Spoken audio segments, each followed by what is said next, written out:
Let's keep this simple. Some Roman emperors had male lovers, and it changed what happened inside the palace.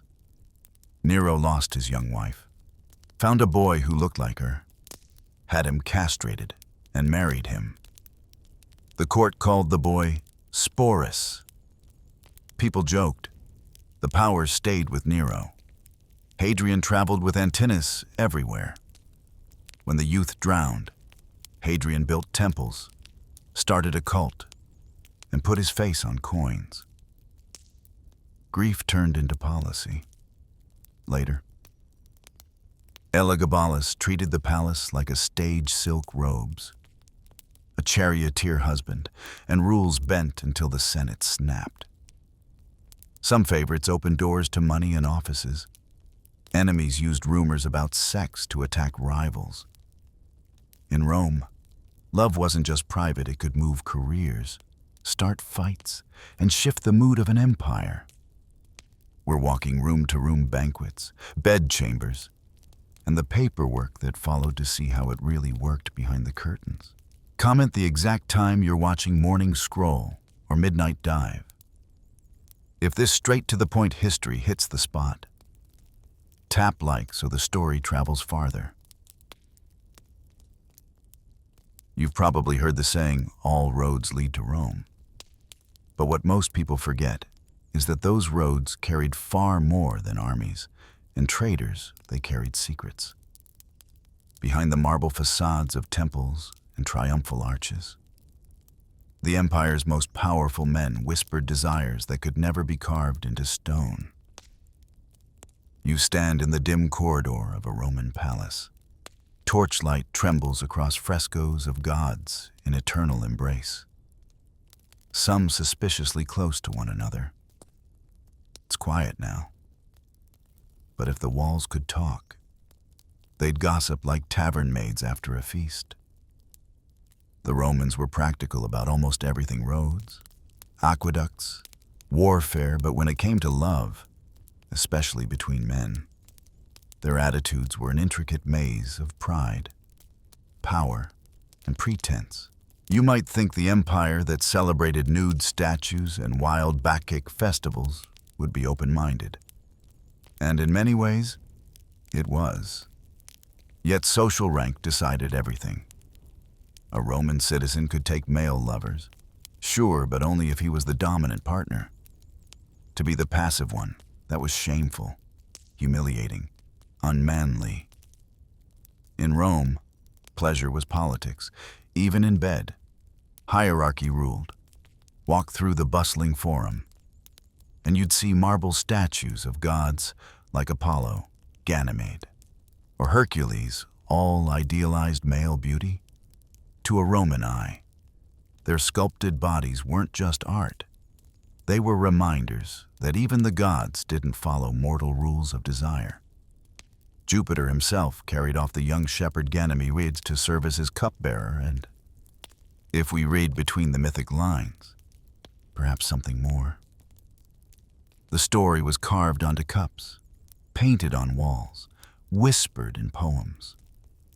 Everyone knew what it meant, but no one said it outright. Still, in the palaces of emperors, the line between public virtue and private indulgence blurred constantly. Power gave permission. What could senators do accuse a god in human form of impropriety? An emperor's word was law. His desires became fashion. One moment the Senate decried un-Roman behavior, and the next they were quietly arranging their sons as pages for imperial banquets. Rome ran on contradiction. You can almost hear the echoes, sandals scraping marble, muffled laughter behind a silk curtain, the sudden hush when footsteps approach. Gossip traveled faster than the Tiber's current. A single rumor could destroy a senator's career. But if the same rumor involved the emperor, it was transformed into divine mystery. He communes with the gods, they'd say, or, less charitably, he thinks he's one of them. Historians like Suetonius and Tacitus preserve these murmurs, though filtered through moral outrage or political bias. To them, the emperor's private lives weren't just personal, they were evidence of Rome's decay. Each scandal became a sermon about how luxury and lust were rotting the republic's old virtues. But was it really corruption, or just humanity wearing a laurel wreath? After all, what society hasn't tried to legislate its desires? Imagine you're a servant carrying wine through the halls of Augustus's new marble residence on the Palatine Hill. You'd see disciplined order columns, statues, mosaics, but also a curious silence around anything too intimate. The empire's founding father, so they said, restored moral dignity to Rome.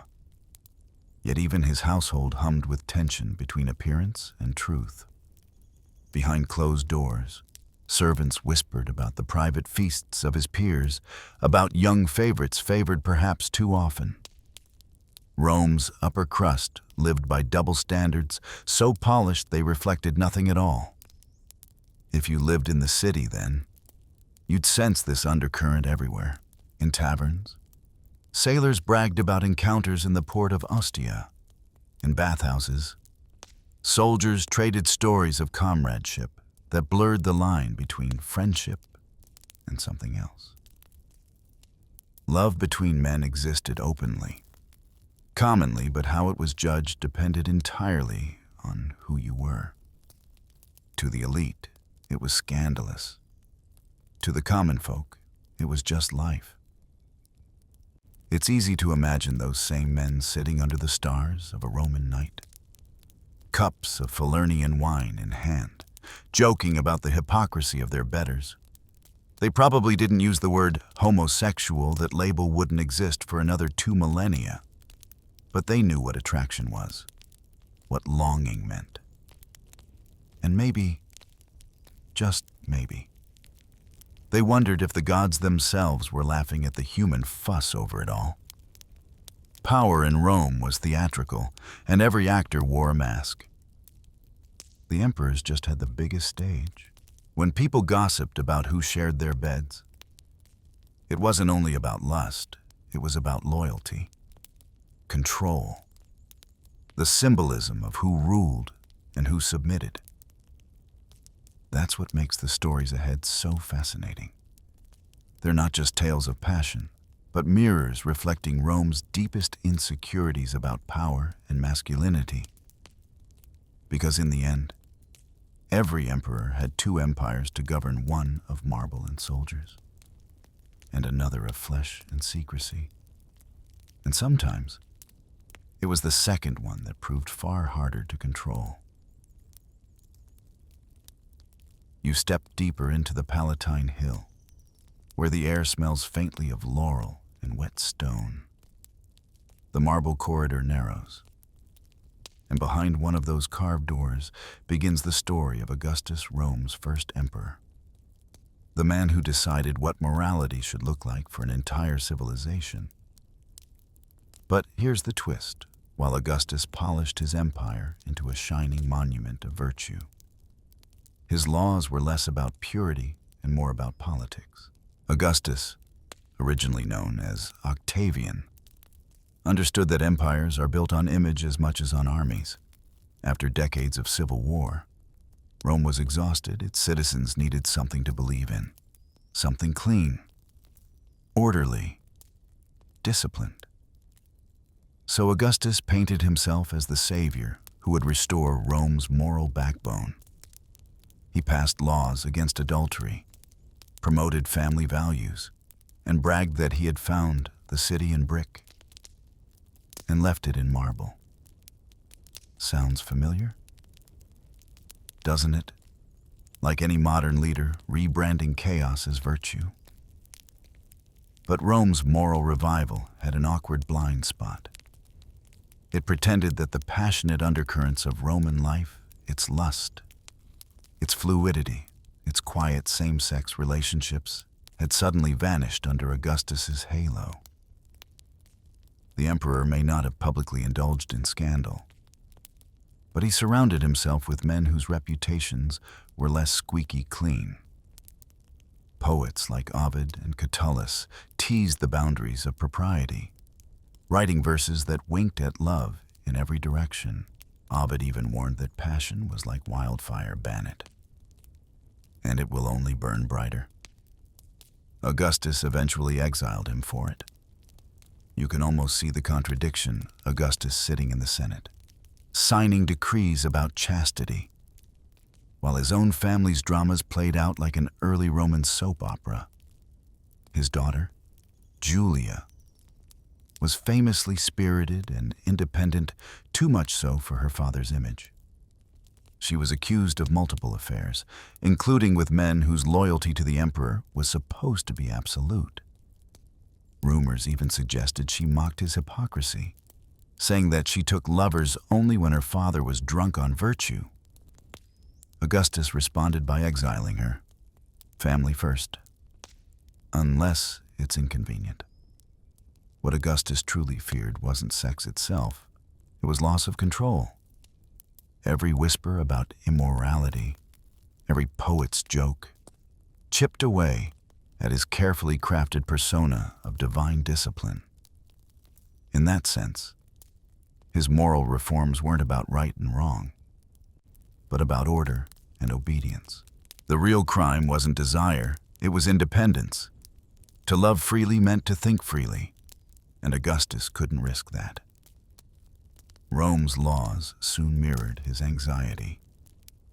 The Lex Scantania, an older statute revived under Augustus, targeted acts against nature, though no one defined exactly what that meant.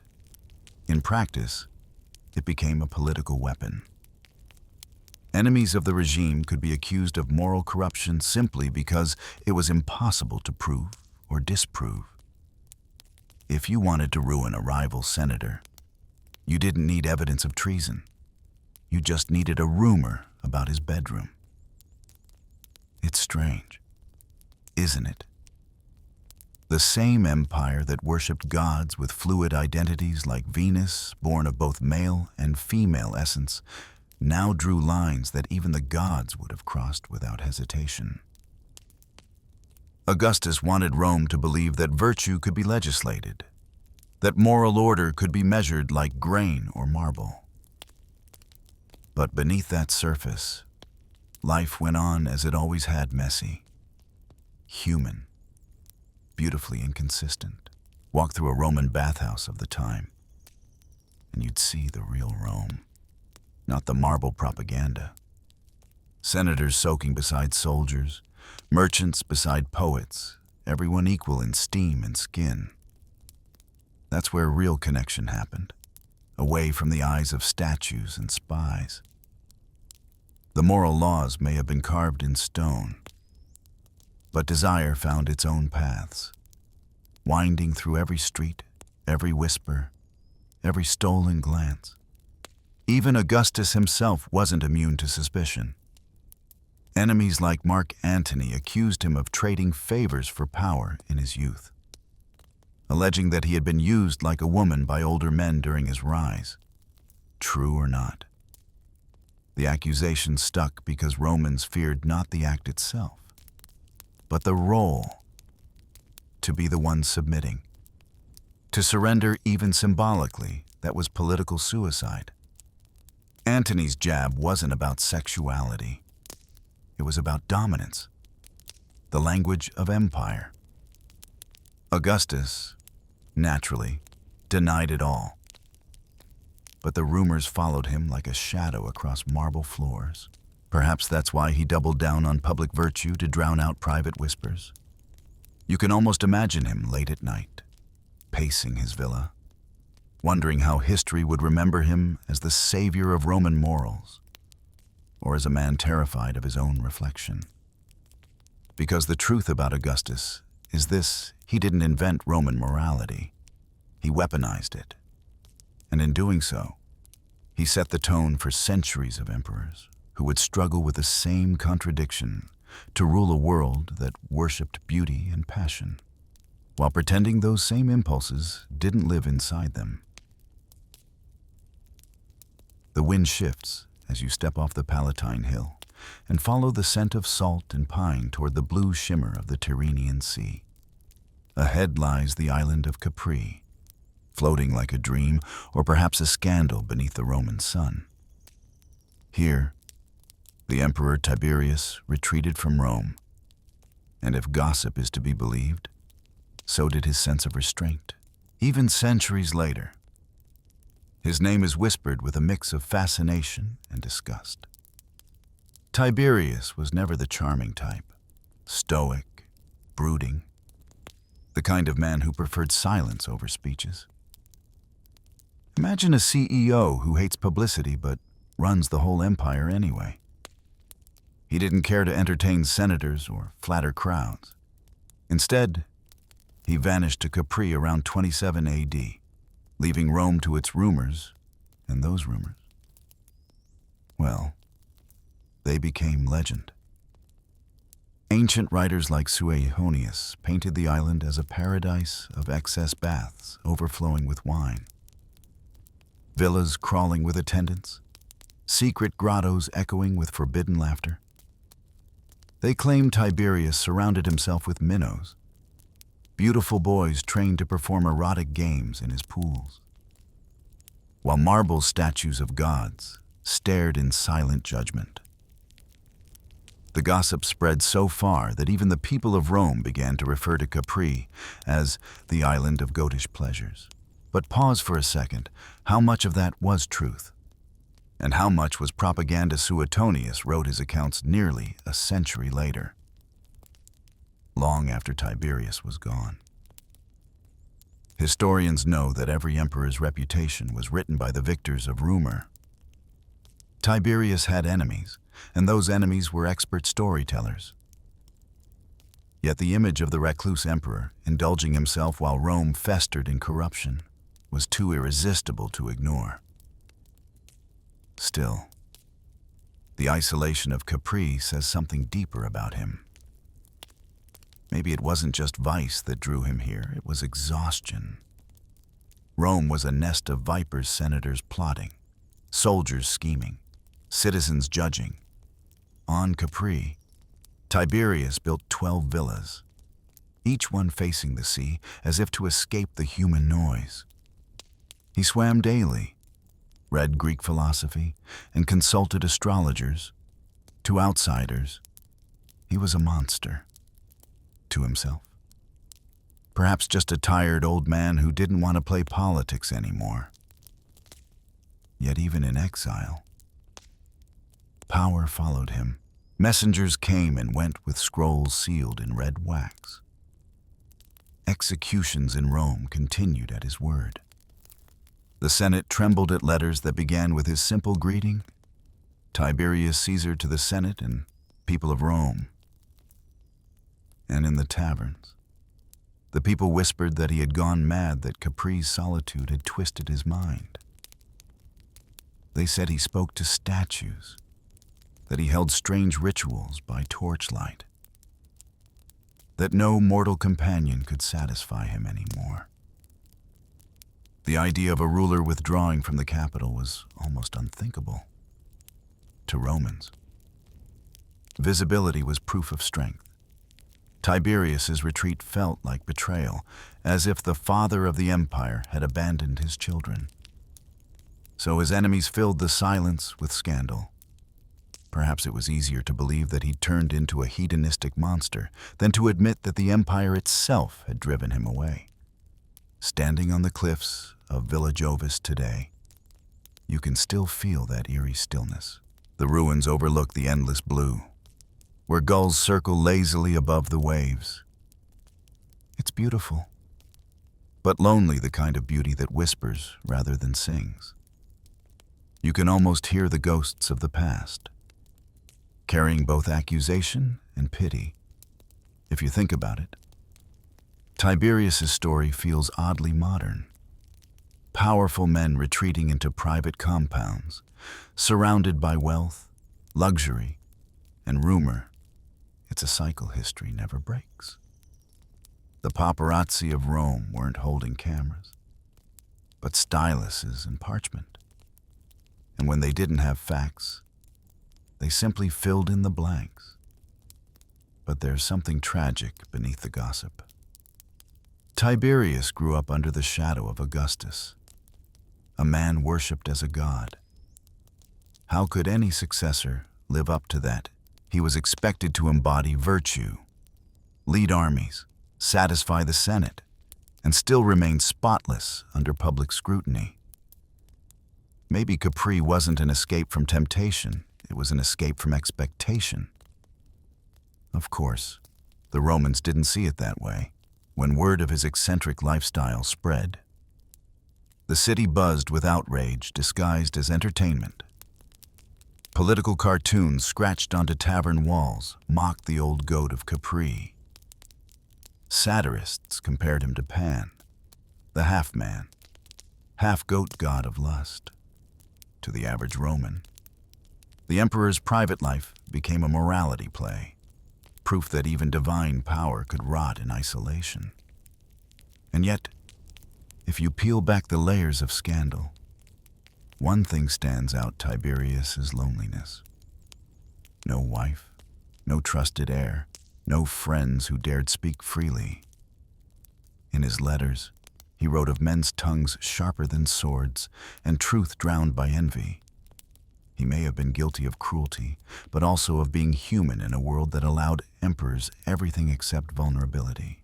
So the next time you see Capri's cliffs bathed in sunlight, remember that for all the tales of indulgence and vice, there might have been something simpler beneath it all, a weary ruler who tried to build a paradise and found, instead, a prison made of marble and rumor.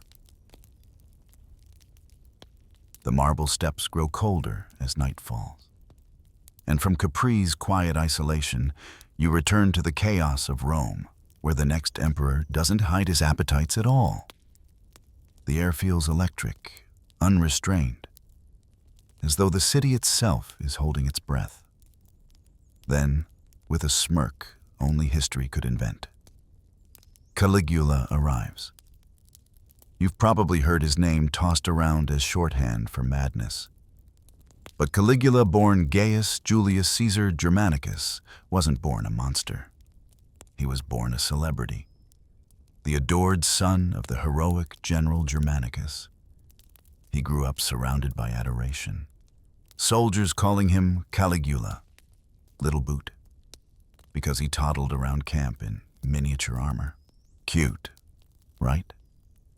Who could have guessed that this same boy would one day send the Roman Senate into cold sweats when he became emperor at just 24? Rome thought the golden age was back. Crowds cheered, coins bore his face, and senators sang his praises.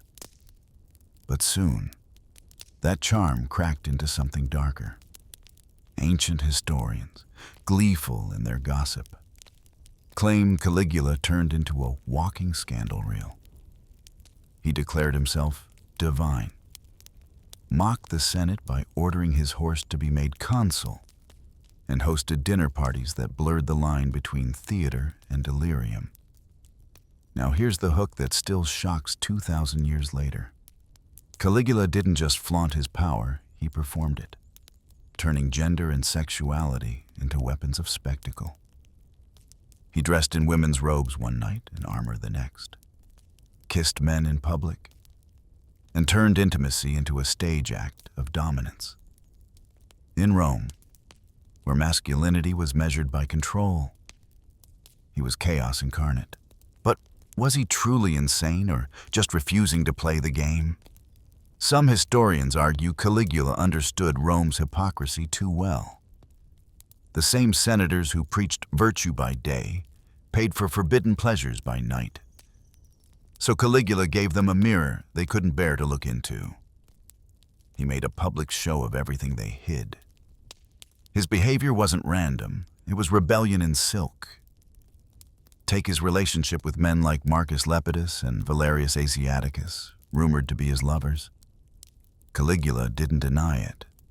He flaunted it, kissed them before the Senate, invited them to lavish feasts where roles and rules dissolved. He wasn't promoting freedom, he was declaring ownership.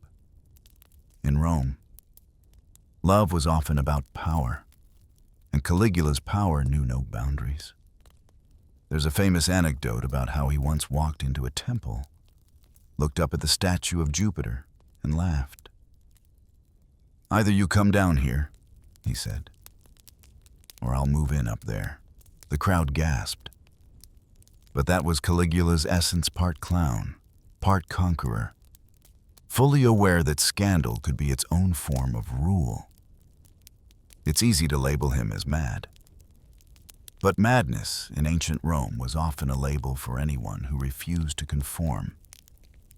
Caligula's sexuality, like his politics, was theater, a way to keep everyone guessing. You never knew if his next act would be an orgy or an execution, a gesture of love or a declaration of war. That uncertainty was his real weapon. If you imagine him today, he's the celebrity ruler who lives under constant scrutiny, turning his own chaos into performance art. The tabloids would adore him. The memes would never stop. Did you hear what Caligula did this time? The answer was always yes, and yet no one could look away. Even in his cruelty, there was method. By shattering moral expectations, he reminded everyone that emperors weren't bound by mortal law. To love, to humiliate, to shock, these were political tools. When he lay with men or women, it wasn't rebellion against Rome's sexual code. It was a demonstration that he was the code. His desire wasn't private, it was imperial. Of course, this performance couldn't last. Power built on shock must constantly outdo itself. And Caligula eventually crossed every line. He humiliated senators, emptied the treasury, declared himself the living god of Rome.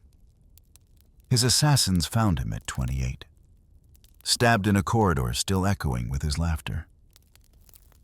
But what lingers isn't just his cruelty. It's the strange honesty beneath the spectacle. Caligula never hid behind virtue like Augustus or retreated like Tiberius. He ripped the mask off Roman hypocrisy and forced his city to see the empire's double life and age, that worshipped beauty but feared desire, that celebrated God's passions yet punished men for their own. And maybe that's why, even in death, Caligula still fascinates us, because he asked the question Rome never wanted answered. What happens when power stops pretending to be moral and simply decides to be human? The torchlight of Caligula's mad carnival fades, and in its place rises a softer glow, a theater stage, perfumed with myrrh and warm wax, where another emperor waits to play his part. The music shifts. Enter Nero, the boy king of chaos and art, the man who believed he could sing his way into immortality. Nero's life was one long performance, and you, standing in the marble audience, can feel it. The curtain never really falls. He ascended the throne at 16. A teenager suddenly handed the entire Roman Empire like an expensive toy. At first, he seemed the golden prince, a poet, an athlete, a musician. But beneath that charm simmered a craving for admiration so deep it devoured everything else. Where Caligula used shock to control, Nero used spectacle to seduce. He turned Rome into a stage, and himself into both actor and god. And in his version of reality, love could take any form, as long as the audience couldn't look away.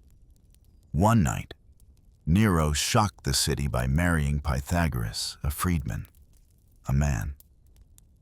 The wedding was not whispered, but paraded guests in full regalia, vows exchanged, garlands placed, and Nero himself dressed as the bride. Imagine the scene: an emperor in a veil of gold, surrounded by senators pretending to smile, unsure whether to applaud or faint. The ceremony was legal fiction, but politically real. In Rome, everything the emperor did was law, even if it mocked the law itself. Later, Nero reversed the act, marrying another freedman, Sporus, this time playing the groom. Sporus had been castrated to resemble Nero's late wife, Poppaea Sabina, who had died under suspiciously domestic circumstances. Nero supposedly kicked her during pregnancy. Whether guilt or obsession drove him, Nero dressed Sporus in Poppaea's gowns and paraded him through the palace, calling him Empress. The people gossiped, but no one dared laugh aloud. To mock Nero's love was to mock a living god. It's easy to paint this as perversion, as Roman historians did. But look closer, and you see something else, a desperate theater of grief and longing. Nero's relationships weren't just indulgence. They were attempts to control loss, to rewrite tragedy through ceremony. Love, to him, was another script to direct.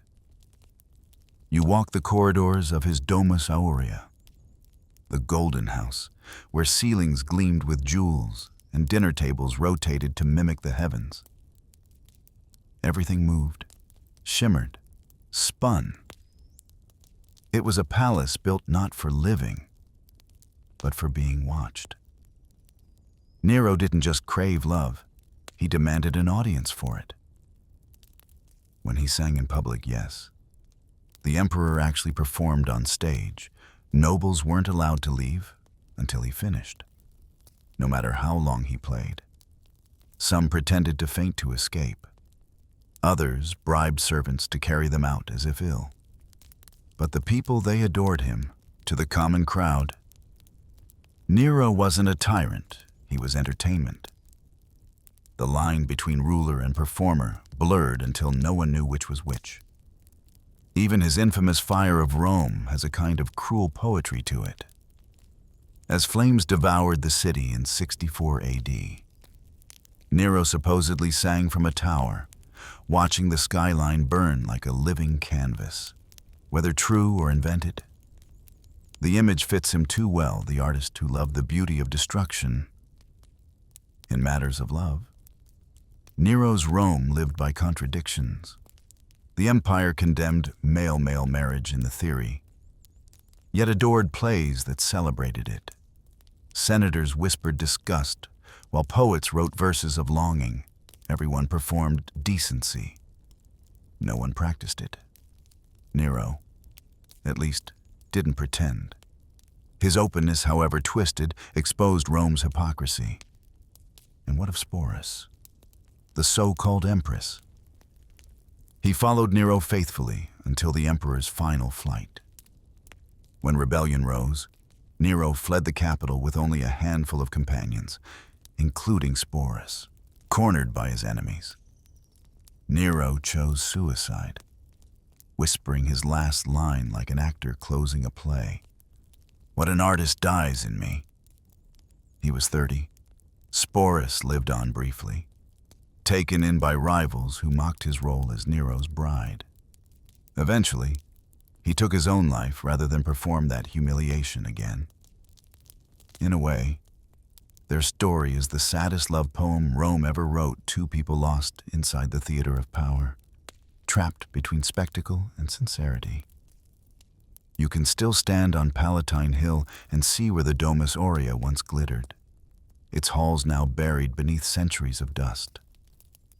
And if you listen closely, you might still hear the faint echo of applause, not for an emperor or a tyrant, but for a man who turned his heart into a stage and burned for the chance to be seen. The embers of Nero's stage fade into the hush of twilight. You follow the sound of wind along marble colonnades until it opens into something softer, gentler, almost reverent. Here stands Hadrian, the philosopher emperor, the architect of walls and dreams, and the man whose greatest monument was not made of stone, but of love. Hadrian's Rome feels calmer, wiser, less theatrical than Nero's chaos. Born in Spain, educated in Greece, he was the rare ruler who preferred scrolls to swords.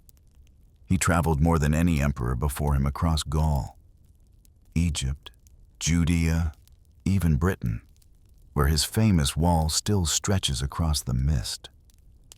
Yet the most enduring boundary he ever built wasn't of stone, it was emotional. He dared to love openly in a world that worshipped restraint.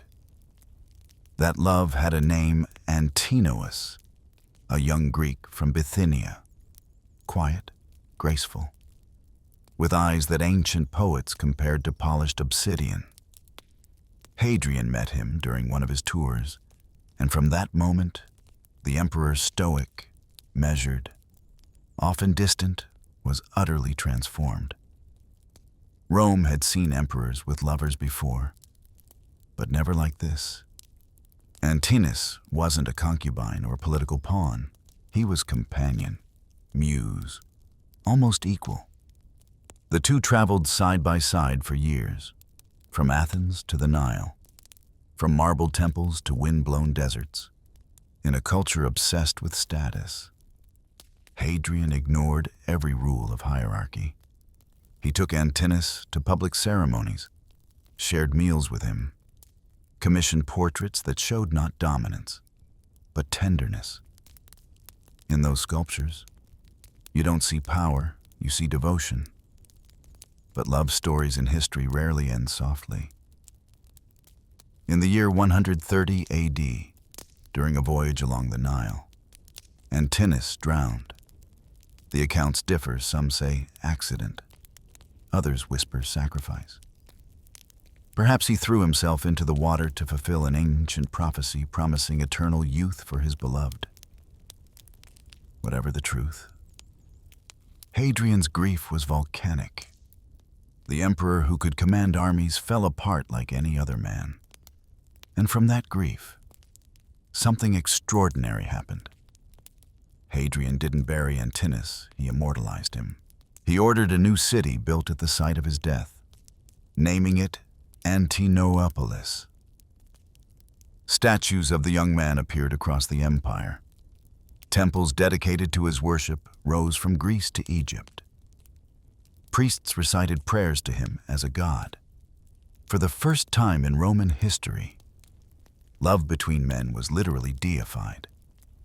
You can almost picture it, pilgrims lighting oil lamps before Antinous' serene marble face, whispering prayers not to a distant god, but to a boy who had once simply loved and been loved.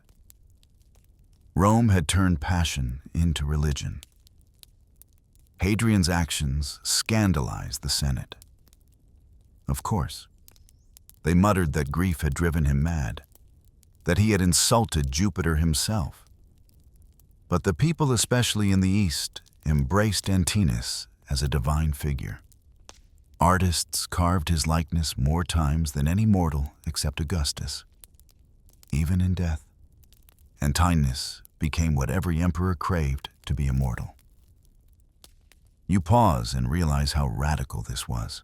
A man, an emperor, mourning another man not with shame or denial, but with temples, hymns, and festivals. Hadrian didn't hide behind metaphors. He rewrote the script.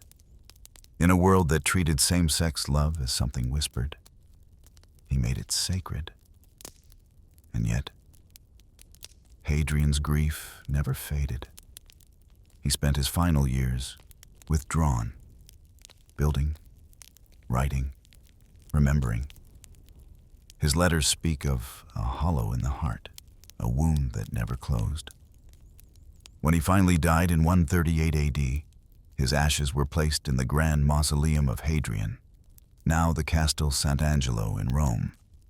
If you visit today, you'll find the marble echoes faintly of both empire and elegy, even now. Art historians argue whether Hadrian's love was carnal, spiritual, or something in between. But maybe that's the wrong question. What mattered was how he loved, without apology, without disguise. He didn't invent tolerance, he practiced it centuries before the word existed. And perhaps that's why his story endures. Because while Nero sought attention and Caligula sought chaos, Hadrian sought connection. His empire stretched from the Atlantic to the Euphrates. Yet the one border he couldn't fortify was the human heart.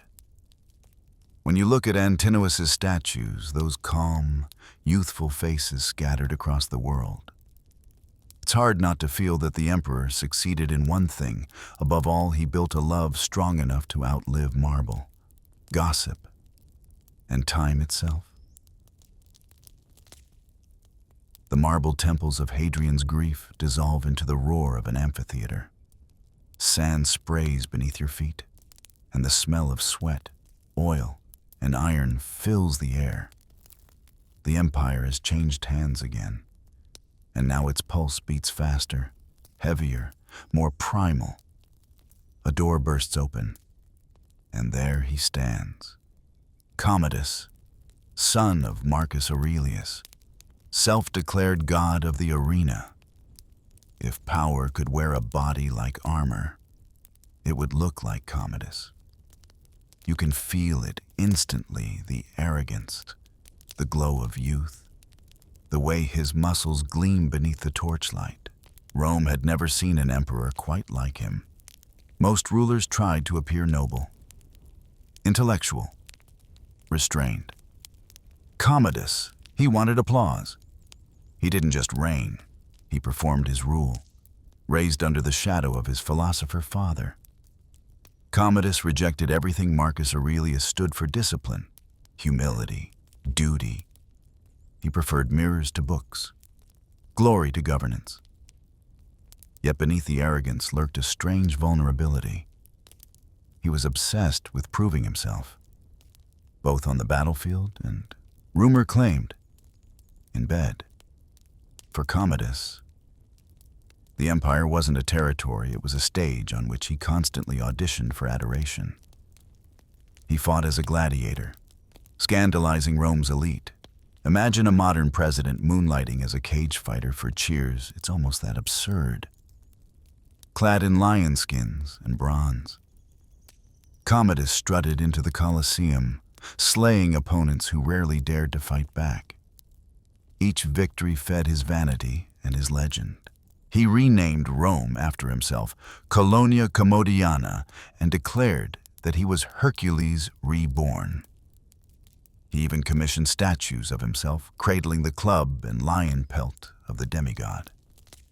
His body carved like a declaration of divine masculinity. But power and insecurity are siblings, and Commodus's obsession with strength often revealed his fear of weakness. Ancient sources whispered that he kept male favorites in his private retinue. Men whose beauty rivaled the statues he so adored. They trained with him, sparred with him, dined with him, and perhaps shared more than camaraderie.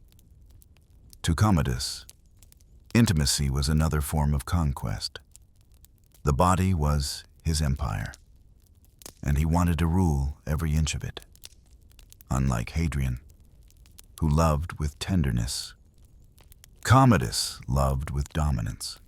He collected people the way he collected trophies. He called his companions heroes and Hercules' sons, showering them with gold one day and suspicion the next. If any seemed too admired by others, they vanished quietly from the palace roster. Rome whispered, but fear kept tongues in check. The parallels between the arena and his personal life were striking.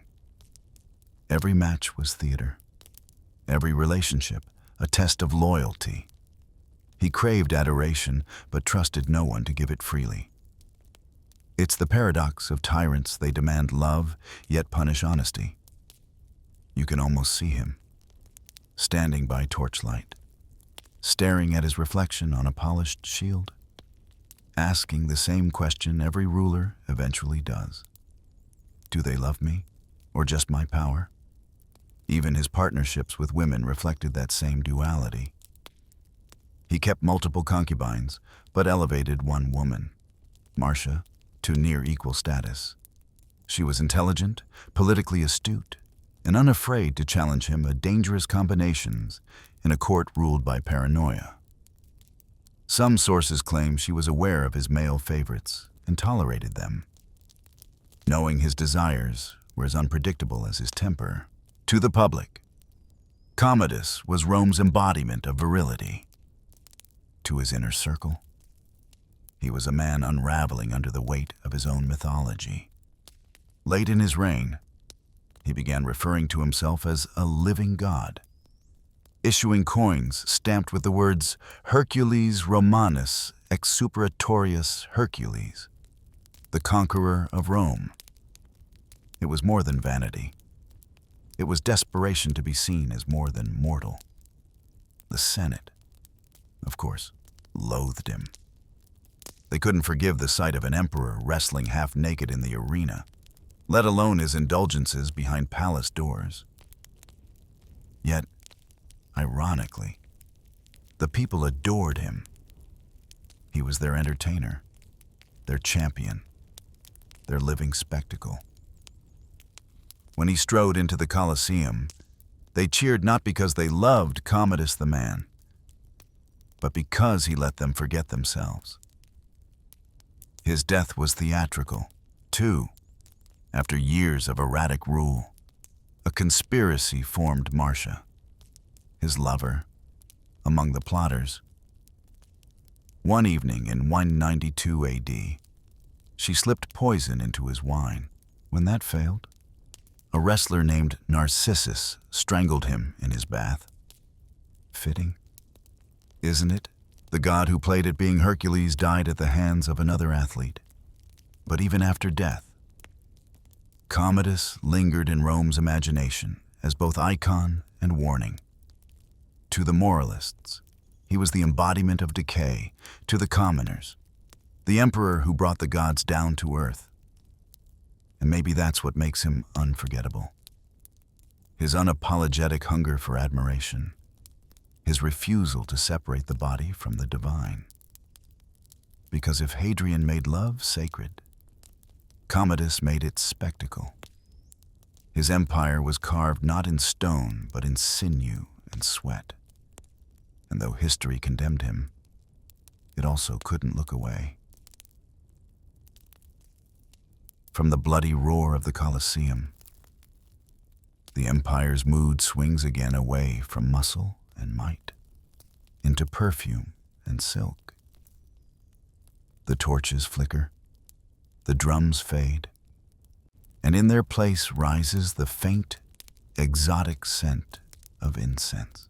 You find yourself in a palace unlike any other curtains embroidered with suns, gold dust on the floor, and an emperor barely 16 years old, reclining like a vision from another world. His name is Elagabalus, and if you thought Rome had already seen everything, you're about to learn otherwise. He wasn't just ahead of his time, he was out of it entirely. Elagabalus, also called Heliogabalus, ruled for only 4 chaotic years. But in that time, he broke every rule Rome had built to contain its emperors. Born in Syria, he brought with him a new god, the sun deity Elagabal, whose worship involved music, dancing, and ritual that scandalized the Stoic senators of Rome. But what truly unsettled them wasn't the god. It was the boy who dared to act like one. From the moment he arrived in the capital, Elagabalus challenged every expectation of masculinity. He wore makeup, favored silk over armor, and often appeared in public dressed as a woman. He replaced Jupiter's solemn rituals with parades of drums and tambourines, declaring that divine joy was more honest than Roman dignity. Senators watched in horror as the emperor they were supposed to obey showed up to council wearing jeweled wigs and eyeliner.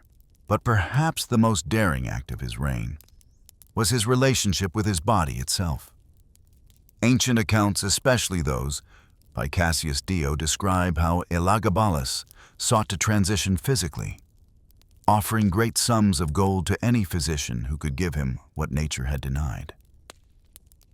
He took male lovers openly and, most scandalously, married one of them, Hierocles, a former slave and charioteer. In this union, Elagabalus declared himself the bride.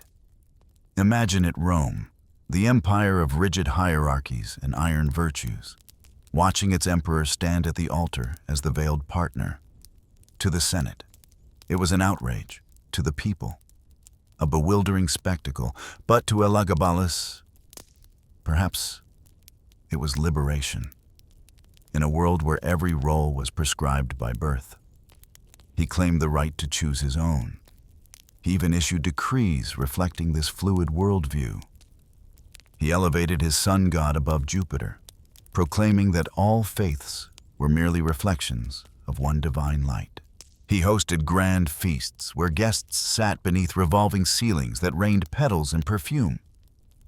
And he served dishes so bizarre they sounded like poetry peacock tongues, snow-cooled wine, and gold-dusted figs.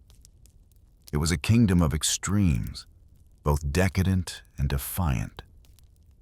You can almost imagine how this looked to the Roman elite. To them, he wasn't enlightened. He was chaos personified, a blurring of all they held sacred. A ruler who refused to conform was dangerous, especially one who made gender itself look negotiable. Senators whispered that the empire had been feminized, that Rome was losing its virility. What they meant, of course, was control. But for all his excess, Elagabalus wasn't without courage.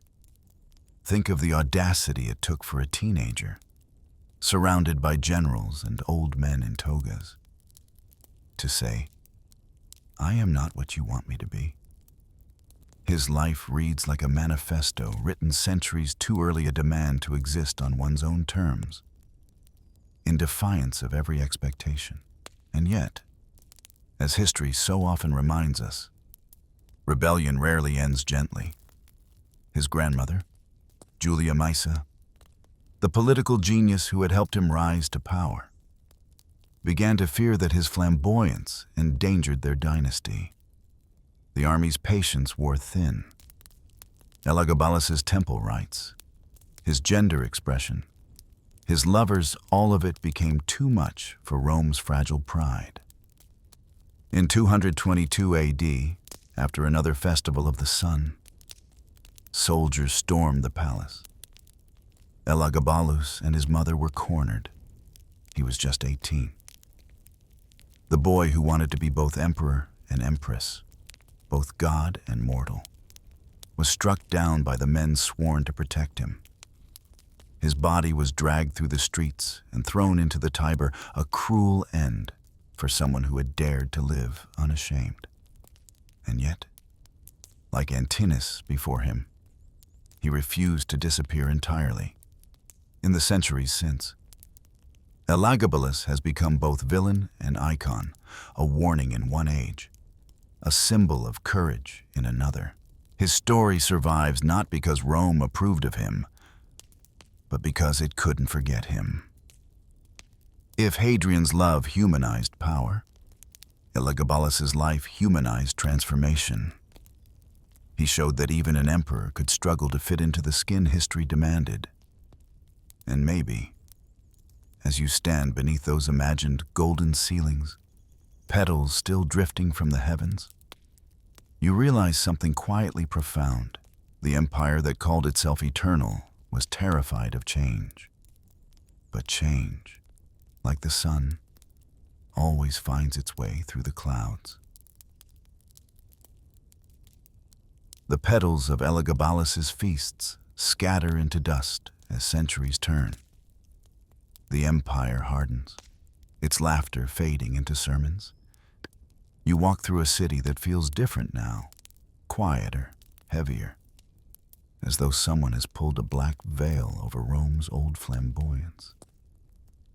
The same marble streets still gleam under the sun, but the statues of gods have been defaced, their limbs chipped away, their genderless beauty now treated as shameful. The reason, a new faith, one that would rewrite love itself.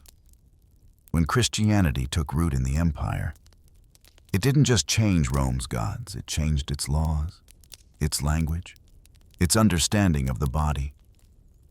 Under emperors like Constantine and later Theodosius, the cross replaced the eagle, and with it came a new definition of purity. The old Roman tolerance for desire, messy and complex as it was, gave way to a stricter moral geometry: one God, one truth, one sanctioned form of love. Rome didn't fall in a day, it was rewritten, word by word, law by law, heart by heart. Under the old system, pleasure had been a privilege of class. Under the new one, it became a sin of the soul. The shift didn't happen overnight, of course. Early Christian thinkers like Augustine of Hippo and Tertullian debated the role of desire endlessly. For Augustine, love was sacred only if directed toward God. Everything else risked becoming concupiscence, a dangerous distraction. The once admired stories of Achilles and Patroclus, or Hadrian and Antinous, were recast as moral warnings.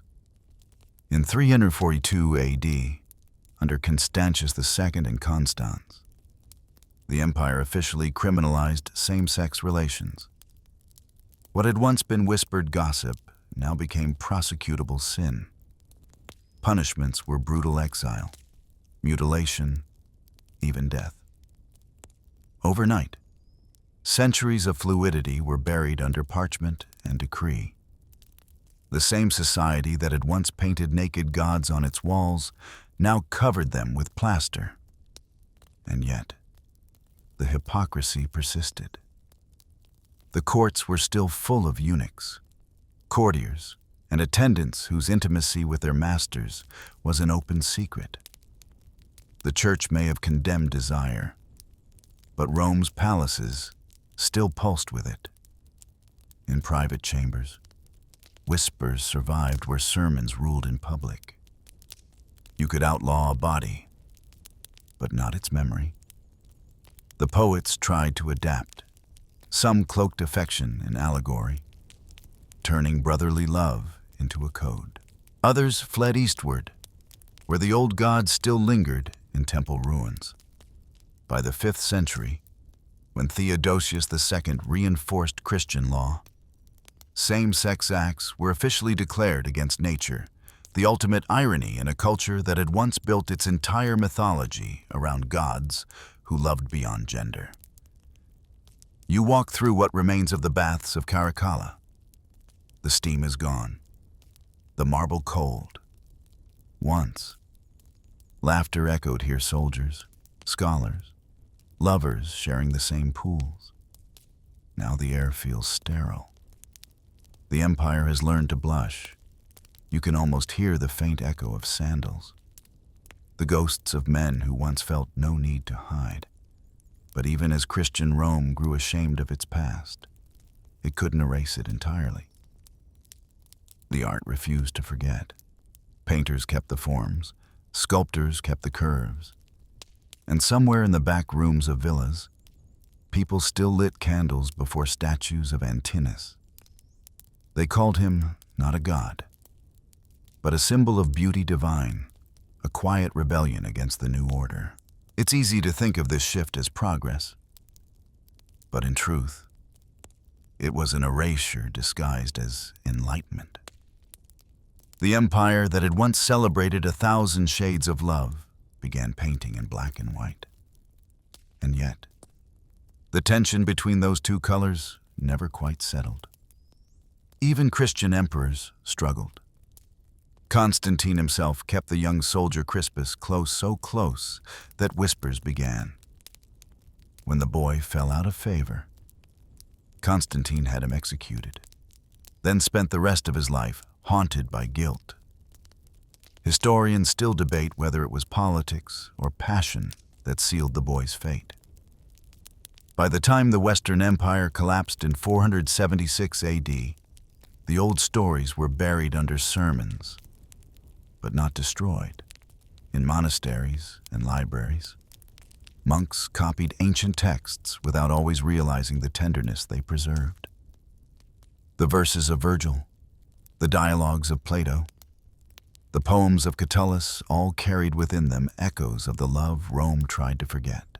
And so, as centuries rolled on, Europe inherited a paradox. It revered Rome's architecture, admired its art, quoted its philosophers, but censored its intimacy. It kept the marble and burned the memory. You look now at the crumbling Colosseum, half devoured by time, and realize that what collapsed wasn't just stone, it was permission. 1,000 years of human expression turned into silence, enforced by law and fear. And yet, even silence can't hold forever. The seeds Hadrian planted, the courage Elagabalus embodied, the tenderness Nero mocked himself for all of it waited patiently beneath the ashes. Because history, like love, has a way of returning when you least expect it. The dawn rises over a quieter Rome now. The chariots are gone, the marble cracked. But as you wander through the ruins, it feels as if the city still breathes.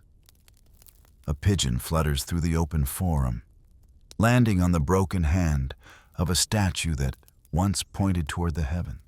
Somewhere beneath your feet, beneath layers of dust and empire, the whispers of those long-dead emperors still stir. History never truly buries its secrets. It only waits for us to listen differently. You pause beside the shattered columns of the Palatine Hill. Tourists walk by without noticing the faint carvings half erased by time names. Initials. Fragments of verses etched into stone long after the empire fell. Love confessions, prayers, curses, graffiti. The voices of ordinary Romans who loved in all the same ways their rulers once did quietly, recklessly, without permission. It's strange, isn't it? The same city that once tried to legislate desire has turned its ruins into museums celebrating it. Marble statues of Antinous, once banned, now stand in glass cases under soft light. Visitors stare at his serene face and call it art, forgetting that to Hadrian, it was grief made flesh. Frescoes of male lovers rediscovered in Pompeii, once hidden behind Vatican curtains, are now photographed by millions. What was once forbidden is now culture, sanitized by centuries.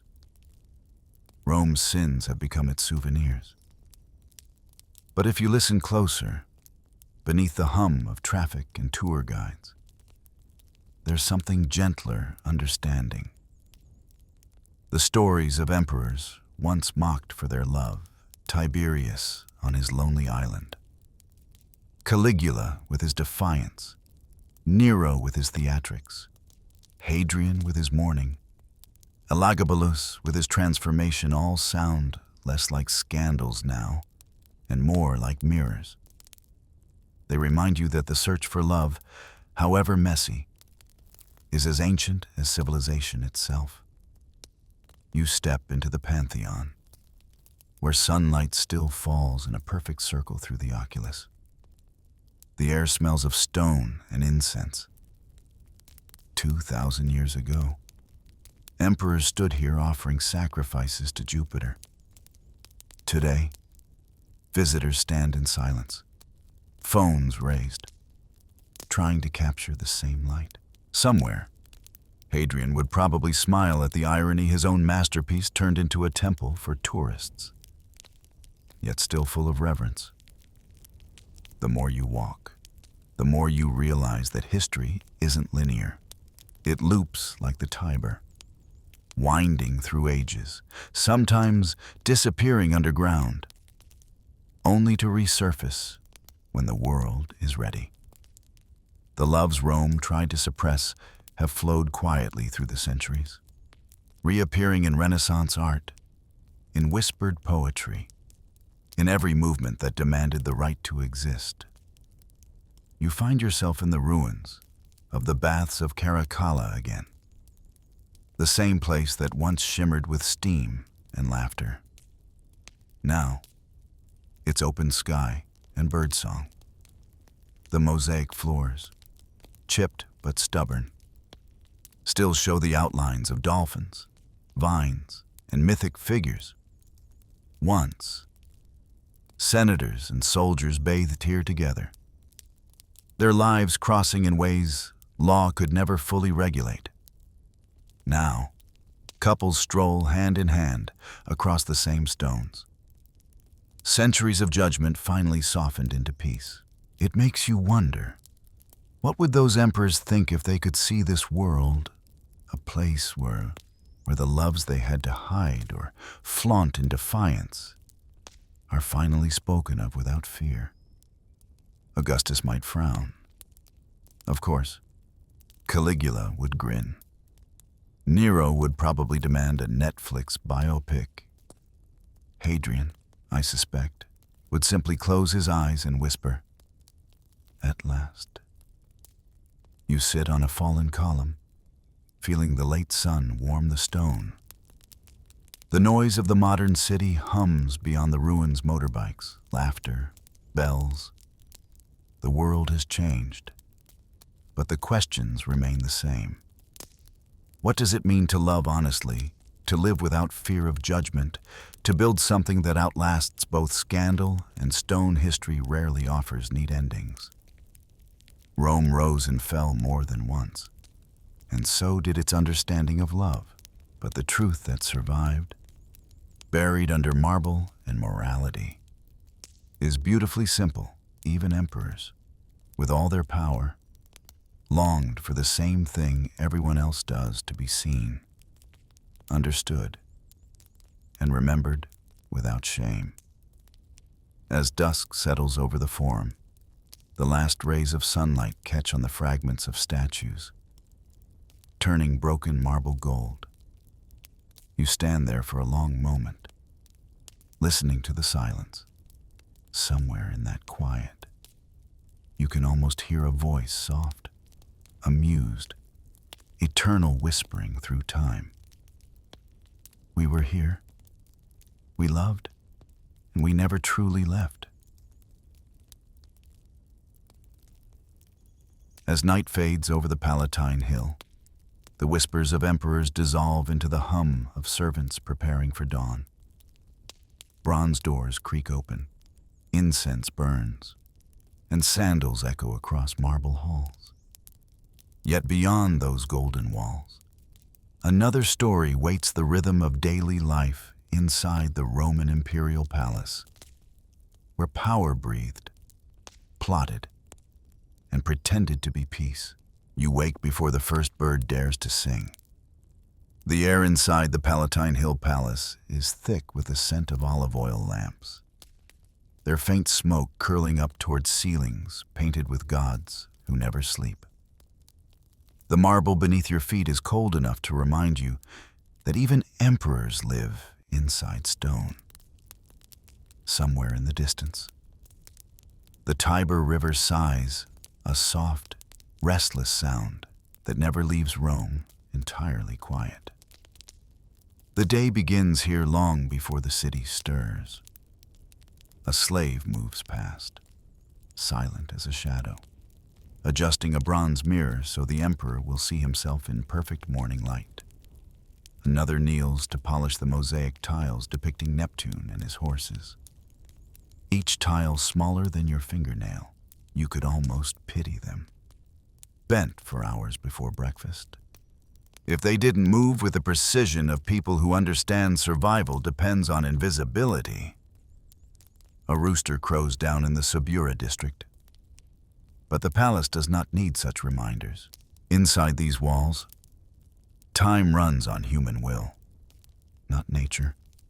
The emperor's steward already paces through corridors, tallying the hours, checking the hourglass filled with Nile sand. Imagine being responsible for the emperor's punctuality. The difference between on time and late could be a head. From the private baths comes the sound of water being poured into bronze basins. You can almost hear the rhythm of discipline ladle. Pour. Step back. Wait. Some of the water was heated overnight in a hypocaust. The Roman underfloor heating system, a marvel of brick flues and hot air channels. You feel the faint warmth rising through your soles. Proof that even stone can be coaxed to serve comfort. The emperor hasn't appeared yet. His bedchamber lies behind a veil of crimson curtains embroidered with golden laurel leaves. 2 guards stand at the doorway, not to protect him from assassins. Those usually come from inside. But from bad timing, nobody enters before the cubicularius. The Imperial Chamberlain gives the nod, and what a world that nod unlocks. When the Emperor wakes, the Empire wakes. One whisper from that room will ripple down to senators, merchants, and soldiers across 3 continents. Think about it while farmers in Gaul still dream, and fishermen in Egypt untangle their nets. The fate of the known world is already shifting behind a curtain of silk. You walk the hallway that links the emperor's quarters to the Lararium, the shrine of household gods. On its small marble altar burn offerings of frankincense and salt. Rome's most ancient perfumes. Every emperor keeps this ritual. Even the cynical ones. It's not faith. Exactly. It's insurance. If the gods see the lamps lit, maybe they'll look elsewhere when disaster calls. A servant brushes past you carrying a platter of figs from Africa, honey from Sicily, and a jug of cold water. Breakfast here is modest, at least compared to what will come later. But the ingredients travel farther than most Romans ever will. Each bite is an empire in miniature. You pause near an open courtyard where dew collects on the petals of imported roses. The walls echo with the murmurs of courtiers rehearsing greetings. You recognize that nervous energy instantly, the kind you feel before a job interview where the employer can legally crucify you. Even in whispers.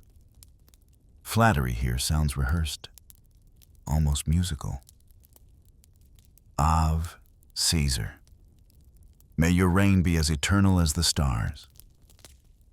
None of them believe it, of course. But sincerity isn't the currency in this house. Timing is.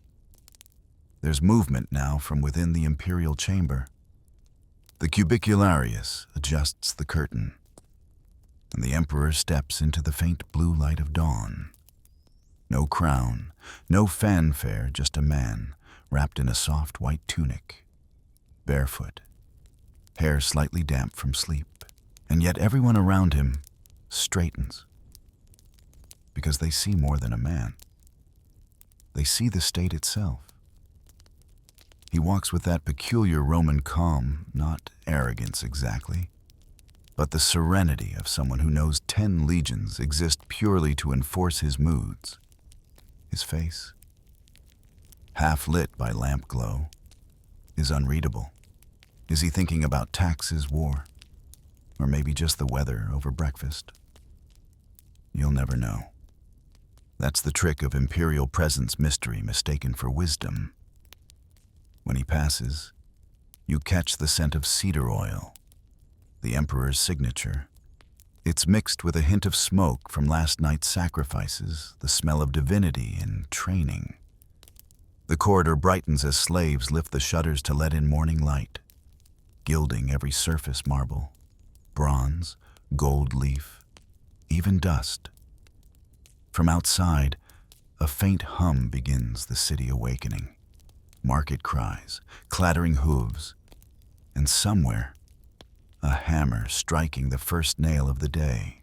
But inside these walls, it all feels distant. Like a dream you can observe but never join. Here, the emperor's heartbeat dictates the rhythm.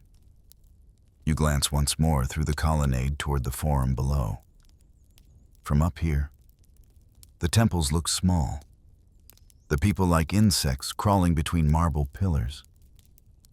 Maybe that's why emperors lose touch, not because they're cruel, but because perspective shrinks when everything beneath you does. A steward approaches, whispering the day's schedule into a wax tablet petitions, council meetings, a private audience with senators, and a brief inspection of the Praetorian Guard. The machinery of empire, already in motion. The emperor lifts his hand, the gesture effortless but absolute. Slaves scatter, the palace awakens fully, and you realize this is not a home at all. It's a living organism, pulsing with hierarchy and fear, gilded in beauty so the world won't notice the tension underneath. Outside, the first sunlight hits the golden tiles of the palace roof, blinding for an instant. Inside, the lamps go out one by one, as if the day itself were taking command. You follow the emperor into the inner chamber, where morning begins not with talk, but with ritual. The act of waking is political here. Servants line up like chess pieces waiting for the first move. Every gesture, every towel, every drop of perfume has meaning, as if the gods themselves are watching the choreography of power unfold. The chamber is quiet, except for the whisper of linen being folded. A slave steps forward holding a bronze mirror polished to near blindness. The emperor studies his reflection, not out of vanity, but habit, a daily inspection of his most valuable disguise. Some emperors, like Augustus, preferred to keep their hair uncut to seem humble. Others, like Nero, spent an hour adjusting curls until the mirror itself seemed exhausted. You can't help but wonder which version of leadership people fear more, the one pretending to be ordinary or the one pretending to be divine. A barber kneels, razor in hand. The blade glints briefly in the sunbeam, slicing through the lattice window. The emperor's jaw is steady, his eyes fixed on nothing. You realize how fragile this moment truly is. All it would take is one slip, one breath too heavy for history to change course. But no one here even thinks of it. Fear is sharper than any steel.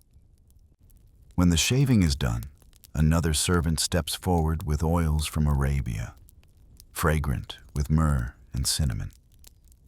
The emperor inhales deeply, perhaps imagining he stands in a temple instead of a gilded cage. He murmurs a short prayer to Jupiter Optimus Maximus, barely audible. Even emperors hedge their bets before breakfast. Next comes the dressing, the most political act of the day. Each layer tells a story. First, the plain white tunic, symbol of inner virtue. Then the toga, which is less about comfort and more about message. Every fold is deliberate. A wrinkle in the wrong place could signal weakness, or worse, disrespect toward tradition. You watch as attendants adjust and readjust the drapery with the concentration of surgeons. It's hard not to think of modern parallels. Imagine a president choosing the wrong tie for a televised address and markets plunging before lunch. In Rome, the stakes were higher. A crimson stripe too wide. You might be accused of arrogance, too narrow cowardice. Somewhere between the two widths lay the illusion of stability. While he's being dressed, the emperor listens to the morning reports. The cubiculo, or chamber secretary, reads them in a flat tone. Messages from Egypt about grain shipments, from Germania about border skirmishes, from Judea about unrest. The empire is like an enormous animal, and the emperor, its nervous system always twitching, never at rest. You notice how he reacts not with emotion, but calculation. It's not cruelty, it's survival. Show too much interest, and courtiers will weaponize it. Show none, and you seem indifferent. Balance, in this house, is more precious than gold.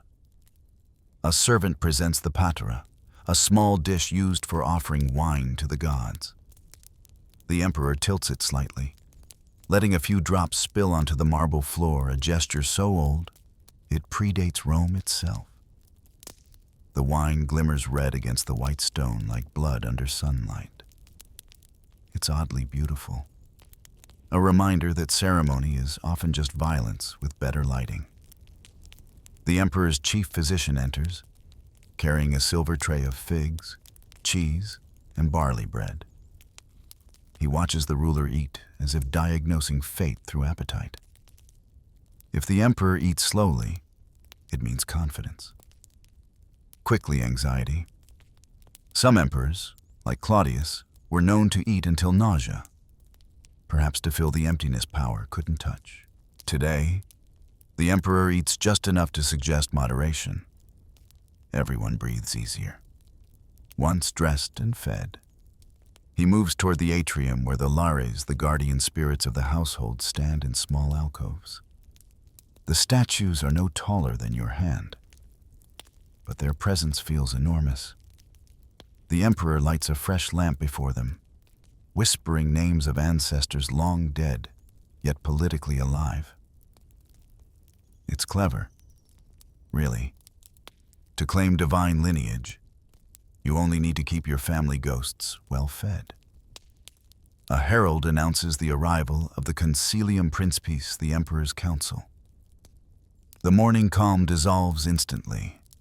The emperor's face tightens, posture straightens, and his voice gains that subtle weight only power can lend. You can see the transformation happen in real time from man to monument. As he walks down the hall, sandals clicking softly, you catch your reflection in a polished bronze shield. For a moment, you imagine yourself in his place, every decision rippling through millions of lives. Would you crave it? Or would you crumble beneath its silence? The emperor pauses at the threshold to the reception hall. Outside, the courtiers have gathered like birds, waiting for crumbs. Some clutch scrolls filled with petitions, others simply hope to be noticed. The emperor adjusts his toga once more, one final rehearsal before the performance begins. There's a strange irony in it all. The man who commands the legions of Rome still needs help tying his clothes. The one hailed as divine still checks the mirror for flaws. But perhaps that's what makes him human enough to rule the knowledge that even perfection needs maintenance. The bronze doors open, and sunlight floods the room in a golden wave. The emperor steps forward, every movement rehearsed over generations, and the palace exhales as though it's been holding its breath all morning. The hall beyond the bronze doors feels more like a stage than a workplace. Columns soar toward ceilings painted with winged victories, their gold leaf glimmering in the morning light. The emperor moves through the space without hurry, his silence commanding more attention than a shout ever could. You follow at a distance, trying not to look impressed. Everyone here is pretending to be calm senators, advisors, petitioners, yet every breath betrays the tension of a place where one wrong sentence can end a career or a life. The emperor's throne, or rather, his curule chair waits at the far end. It isn't as tall as you might expect. perhaps to remind everyone that Roman authority is meant to rest on law, not spectacle, of course. That's the theory.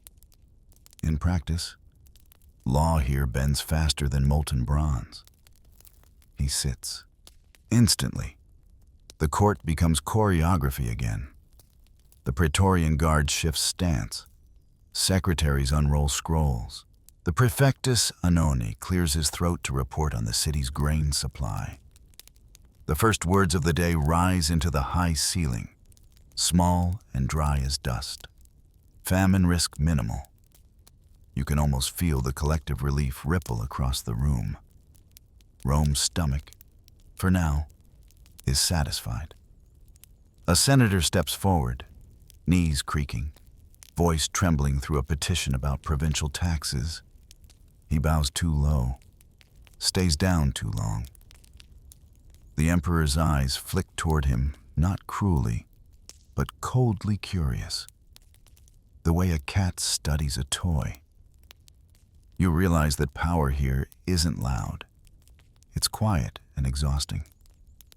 Sometimes you wonder what this place must sound like to the gods. Do they hear the scraping of sandals, the murmured flatteries, the endless repetition of Ave Caesar? Or does it blur together into one long hymn of ambition? You catch snippets of conversation from the sidelines. Two courtiers whisper about the recent scandal in the Senate, another noble accused of conspiring with astrologers to predict the emperor's death. Astrology is banned, officially, but privately everyone believes in it. Even emperors consult the stars. They just pretend not to.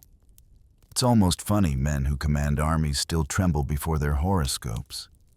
As you edge closer, you notice how small details speak louder than any decree.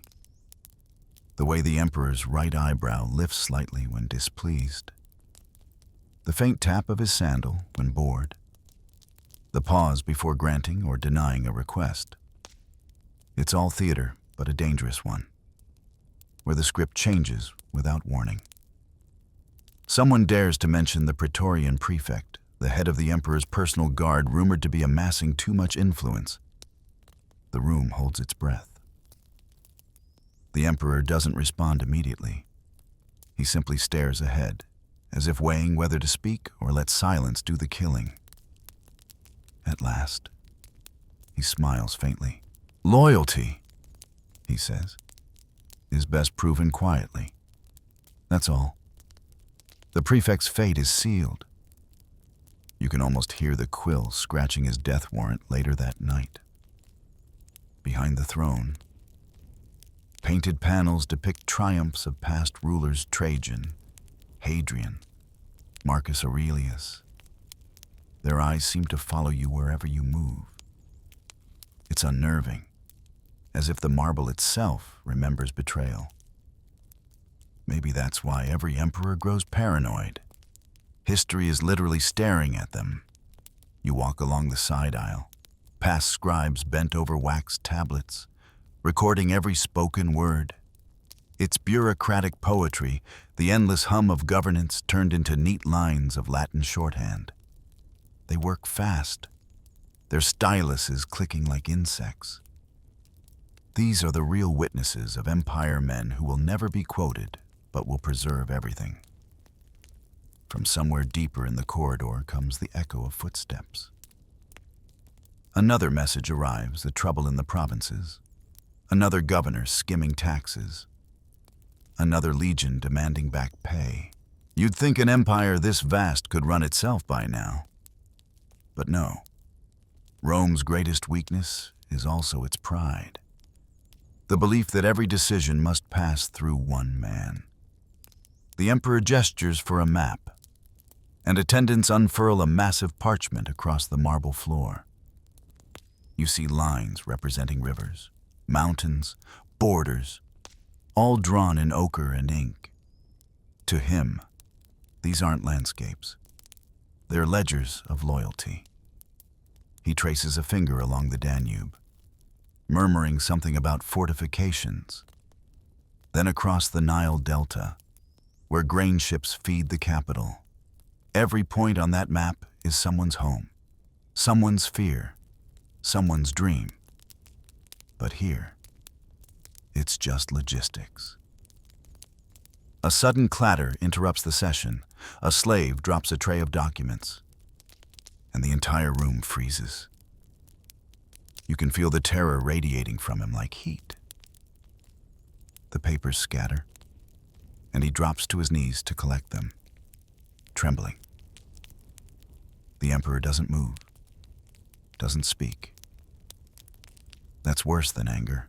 Finally, he says quietly. Be more careful next time. The slave bows so low his forehead touches the floor. Everyone exhales a reprieve, granted by indifference. It's strange, isn't it? In a palace filled with gods, statues, and generals, the most powerful weapon is uncertainty. Nobody ever knows where the edge truly is until they've crossed it.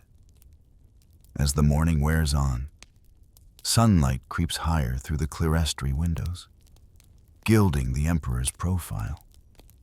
His expression doesn't change, but you sense fatigue setting in. Power, after all, is heavier than any armor. You imagine how it must feel to carry the weight of millions of lives and still remember to sit straight and smile. He rises at last, signaling the end of the session. The senators bow, the scribes close their tablets, and the courtiers scatter like startled pigeons. Another day of empire begins, as delicate and dangerous as glass. If you want to know how power truly smells, follow the servants. They're the only ones close enough to catch its sweat. You turn down a narrow corridor lined with faded frescoes of nymphs and vines, the air growing warmer with every step. The grand marble halls of state are behind you now, replaced by the beating heart of the palace, the servants' world. It's not glamorous, but it's alive. Down here, power hums like a furnace, fed by hundreds of invisible hands. The first thing you notice is the rhythm. Footsteps, whispers, clinking bronze trays, and somewhere, a distant sneeze quickly stifled. Servants move like clockwork, their tunics the color of dust. Some carry amphorae of water from the cisterns, others balance stacks of folded linens. Everyone has a role, and everyone knows that mistakes echo louder than praise. You pass a group of scribes seated at long tables, their wax tablets covered in neat rows of shorthand. They're not writing poetry. They're recording the empire's grocery list: spices, oil, candles, ivory combs, perfumed soap for the empress. You realize that luxury here isn't spontaneous. It's scheduled, inventoried, taxed. A single misplaced shipment could cause a scandal. Next, you find the Kalina, the palace kitchen, where the real theater happens long before any banquet begins. The smell hits you first roasted fowl, honey, garlic, and the faint metallic tang of bronze pans. Dozens of cooks move around open hearths, their faces shining with sweat. One tastes a sauce and frowns. Too much garum, he mutters, adding a splash of wine. Garum, that famous Roman fish sauce, was so strong you could probably use it to strip paint. Yet the elite loved it, especially imported varieties from Spain that cost more than some houses. A boy rushes by with a basket of figs, nearly colliding with you.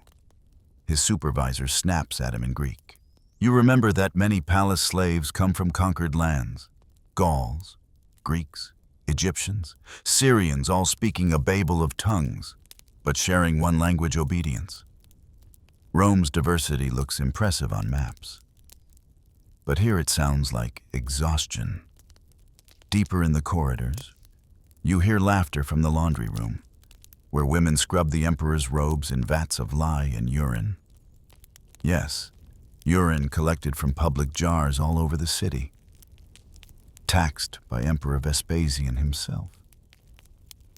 You can't help but smile at the thought. Even royal cleanliness comes with a receipt. The workers joke about who has the honor of washing the emperor's undergarments, a grim sort of humor.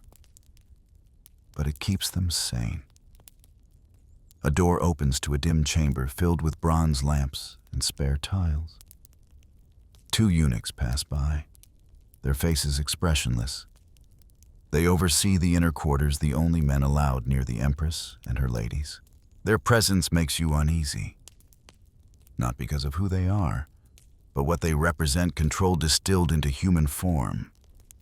Their loyalty is unquestioned, their futures sealed. You pause to watch a Praetorian guard march past, his polished armor reflecting lamplight. The guards are everywhere, but their loyalty wavers with pay and rumor. They protect the emperor. Yes, but they've also murdered emperors when the coin was right. You can see why the slaves move so quietly. Everyone here walks on the same tightrope, only the fall differs. Further ahead, you catch a whiff of herbs and vinegar from the medical quarters. A physician's apprentice grinds dried poppy in a mortar.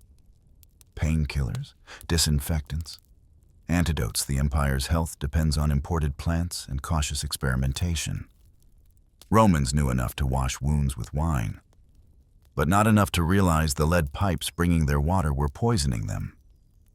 Sometimes progress just means dying slower. The hum of conversation grows louder near the storerooms, where administrators tally goods under torchlight. Shelves groan with amphorae of olive oil from Hispania, pepper from India, silk from China, proof that even the emperor's pantry is global. You can almost trace the Silk Road through his spice rack. In one corner, an old man patches a torn curtain. His hands tremble slightly, but his stitches are precise. When you ask how long he's worked here, he smiles faintly and says, "Since before Nero learned to sing." You can't tell if that's pride or warning. Maybe both. What strikes you most isn't the noise, but the absence of faces. These people live their entire lives within marble walls, yet remain unseen. Their names lost in scrolls labeled inventory. The empire celebrates generals, poets, and philosophers, but never the man who lit the emperor's lamps or the woman who kept his tunic spotless. Still, without them, Rome's perfection would crumble by lunchtime. You pass through a service archway that opens briefly onto the peristyle garden, a rectangle of light framed by columns. A gardener trims laurel branches, pausing only to bow as the emperor's steward crosses the path. The steward doesn't look up. The gardener resumes, snipping in silence. It's almost peaceful, a moment stolen from hierarchy. Then, a bell rings. Somewhere, a noble has summoned fresh water for bathing. The spell breaks. Servants scurry, sandals slapping against mosaic floors. The palace is awake again, hungry for efficiency. Standing there, you realize the paradox. The emperor may rule the world, but the servants rule his peace.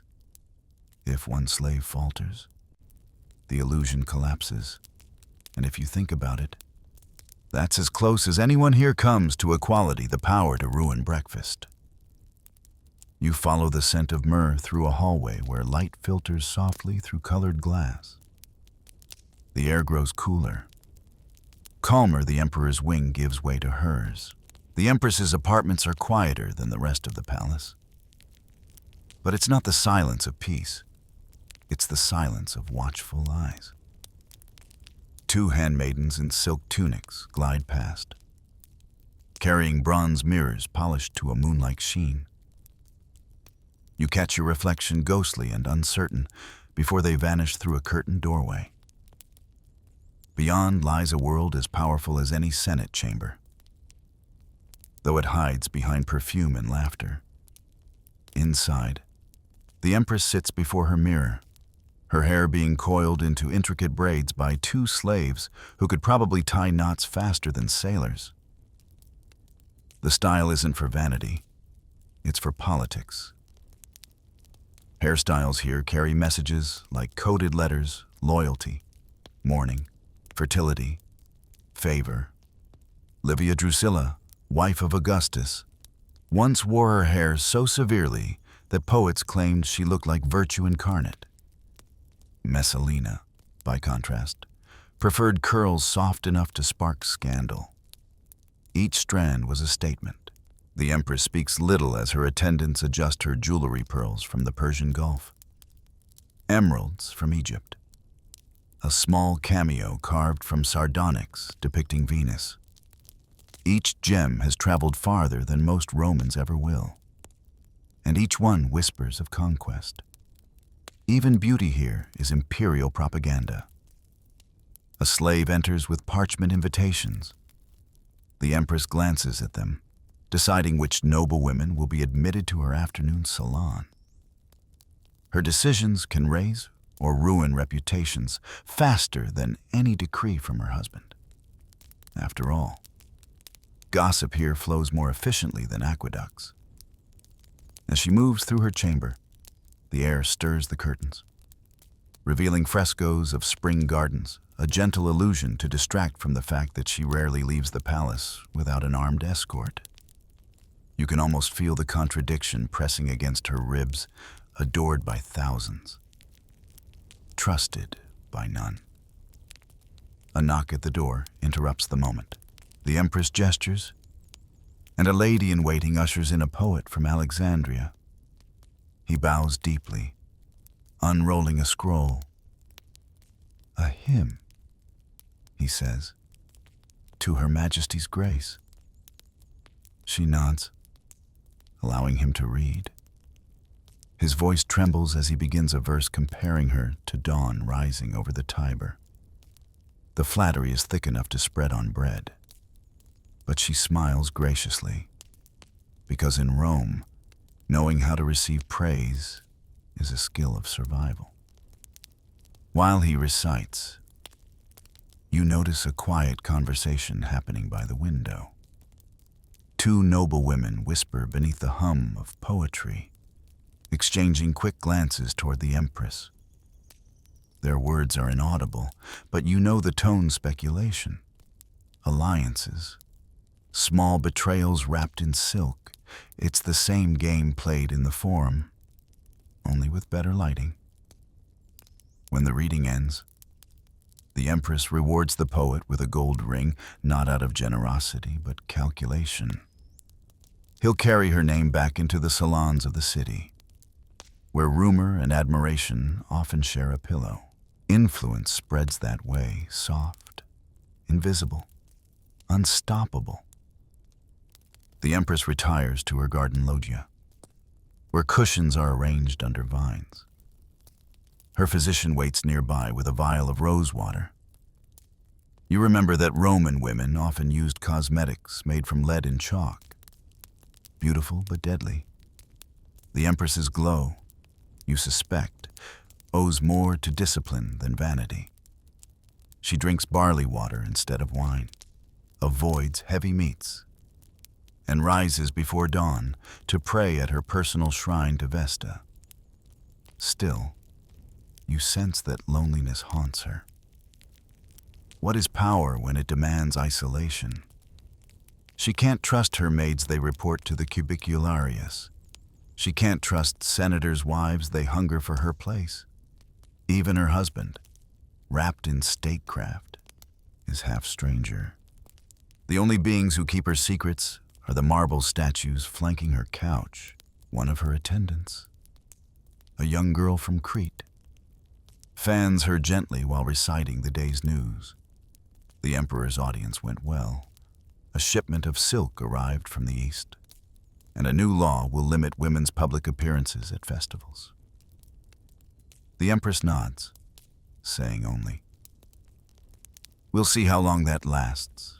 Her tone is mild, but the edge in her smile could cut marble. In the late morning, a messenger arrives bearing a letter from her son's tutor. She reads it silently, her expression softening for the first time. For a moment, she's not a symbol, just a mother worrying about grammar lessons and scraped knees. You feel almost intrusive witnessing it, this glimpse of ordinary affection amid imperial ceremony. Then, the spell breaks. The steward enters with a report the afternoon banquet will require her presence. She sighs, straightens her posture, and glides toward her wardrobe, where silks from India hang beside cloaks woven with gold thread. Choosing a garment here isn't fashion, it's diplomacy. Colors can bless or offend entire provinces. As she disappears into her dressing chamber, the servants scatter to prepare. Incense smoke curls through the air like a slow exhale. Somewhere outside, a lyre begins to play a melody so tender, it almost feels like apology. In the hush that follows, you realize this wing of the palace is a kingdom within a kingdom, ruled by gestures instead of decrees, by whispers instead of swords. The emperor might command the empire, but here, every heartbeat answers to her. By midday, the palace has shed its morning solemnity. The marble corridors smell of roasted meat, spiced wine, and ambition. You hear the faint strumming of lyres from somewhere down the hall. Mingled with the chatter of guests arriving for the Imperial banquet, Rome's most dangerous meal. The dining hall, or triclinium, is a cathedral to indulgence. Gold-leafed ceilings reflect the flicker of hundreds of lamps, while mosaics on the floor depict mythic feasts of the gods, a subtle hint that mortals dining here should aim to imitate Olympus. The couches are arranged in a horseshoe around low tables of polished marble. By tradition, the emperor reclines on the central couch, flanked by the most favored guests or the most feared enemies, depending on the day. You slip into a corner as servants glide through the room like synchronized fish, carrying platters that shimmer with heat. The first course arrives oysters from Baiae, garnished with pepper and snow imported from the Alps.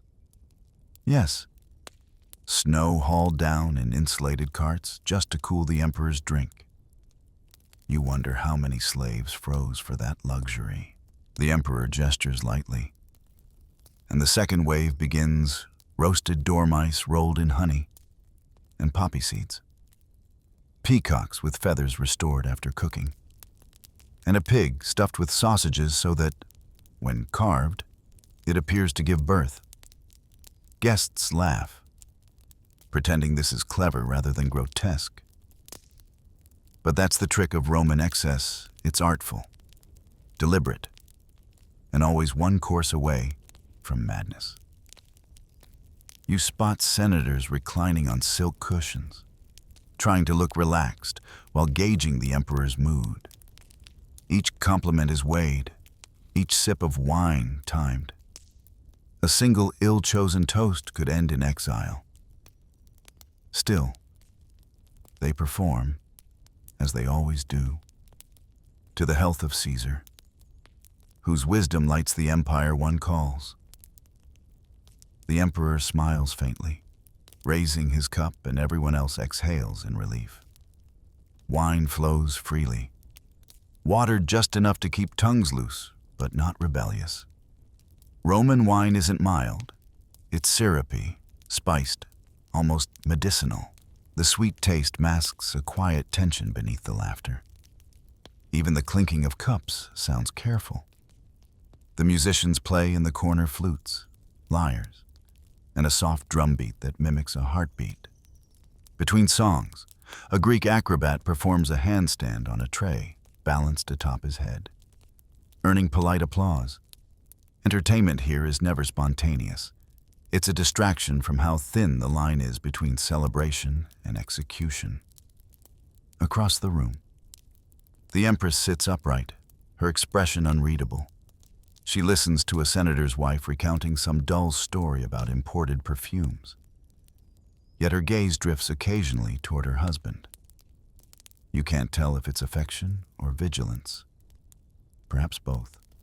The Emperor, meanwhile, chats with a visiting philosopher from Athens, nodding solemnly at each maxim about virtue, though you suspect he's more interested in whether the man supports his latest tax reform. Between courses, perfumed water is sprinkled on guests' hands, and servants change tablecloths. Conversation turns to the absurd, a debate about whether flamingo tongues taste better than ostrich brains. Someone jokes that the gods must envy Roman banquets. Someone else whispers that the gods probably pity them. The Emperor laughs softly, signaling another round of wine. You notice the pattern: indulgence paired with restraint. Each act of generosity is followed by a subtle reminder of control. When a guest jokes too boldly about politics, the Emperor merely glances at a guard, and the laughter dies faster than a candle in wind. The desserts arrive: dates stuffed with almonds, honey cakes shaped like doves, and chilled melon slices sprinkled with salt. Slaves move silently between couches, replacing empty cups with full ones. A few of them are children palace-born, never having seen the streets outside. You wonder if they think this is normal life, or if they dream of anything beyond marble and command. As the feast winds on, the Emperor rises slightly from his couch.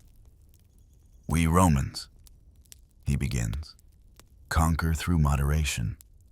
A few guests nod enthusiastically, pretending not to notice the contradiction embodied in the table before them. His tone is calm, almost amused.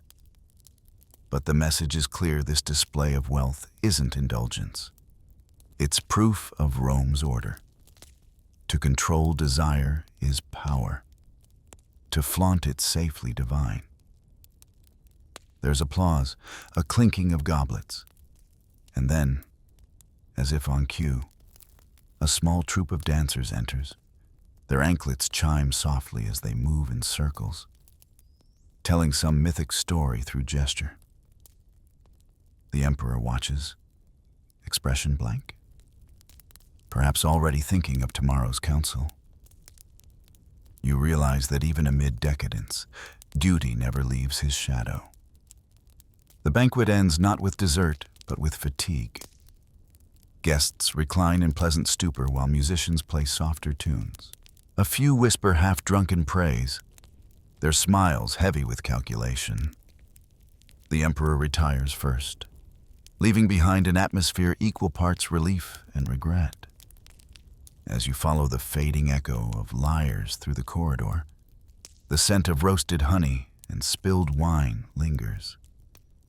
You can't help but think that this glittering theater of appetite is how Rome keeps its heart beating.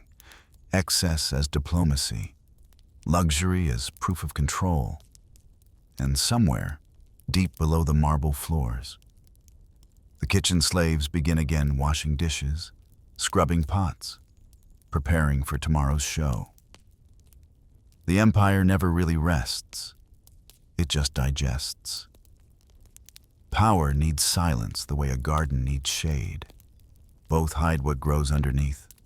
After the feast, you slip away from the echoing corridors, following a faint breeze scented with rosemary and fountain spray. The laughter and clatter fade behind you, replaced by birdsong and trickling water. You've entered the secret gardens of the Palatine, a sanctuary few outsiders ever see, a place where emperors pretend they're ordinary men for half an hour a day. The air feels cooler here, perfumed with cypress and laurel. Paths of crushed marble crunch softly underfoot, leading between topiaries trimmed into shapes of gods and animals. Gardeners move quietly, pruning vines with the care of priests tending altars. One bows slightly as you pass, his shears glint like tiny daggers in the sun. You realize that even serenity in this palace requires discipline. The emperor walks ahead of you, robes loosened, a cup of watered wine in hand. He doesn't speak. Why should he? The gardens listen better than courtiers do. Statues line the walkways. Venus, Apollo, Hercules, each frozen mid-perfection, each reflecting Rome's obsession with balance. You suspect these marble gods are his only honest company. They never flatter, never plot, never age. You stop near a fountain where carp dart beneath lotus leaves imported from Egypt. The water's gentle rhythm feels almost hypnotic. Nearby, a poet leans against a column, scribbling on a wax tablet. He's likely composing verses to praise the emperor's taste in horticulture. In Rome, even inspiration is state-sponsored. A pair of peacocks strut across the grass, feathers glimmering like spilled jewels. One cries out sharply, an oddly human sound. You think of how often Rome mistakes beauty for ownership, nature for display.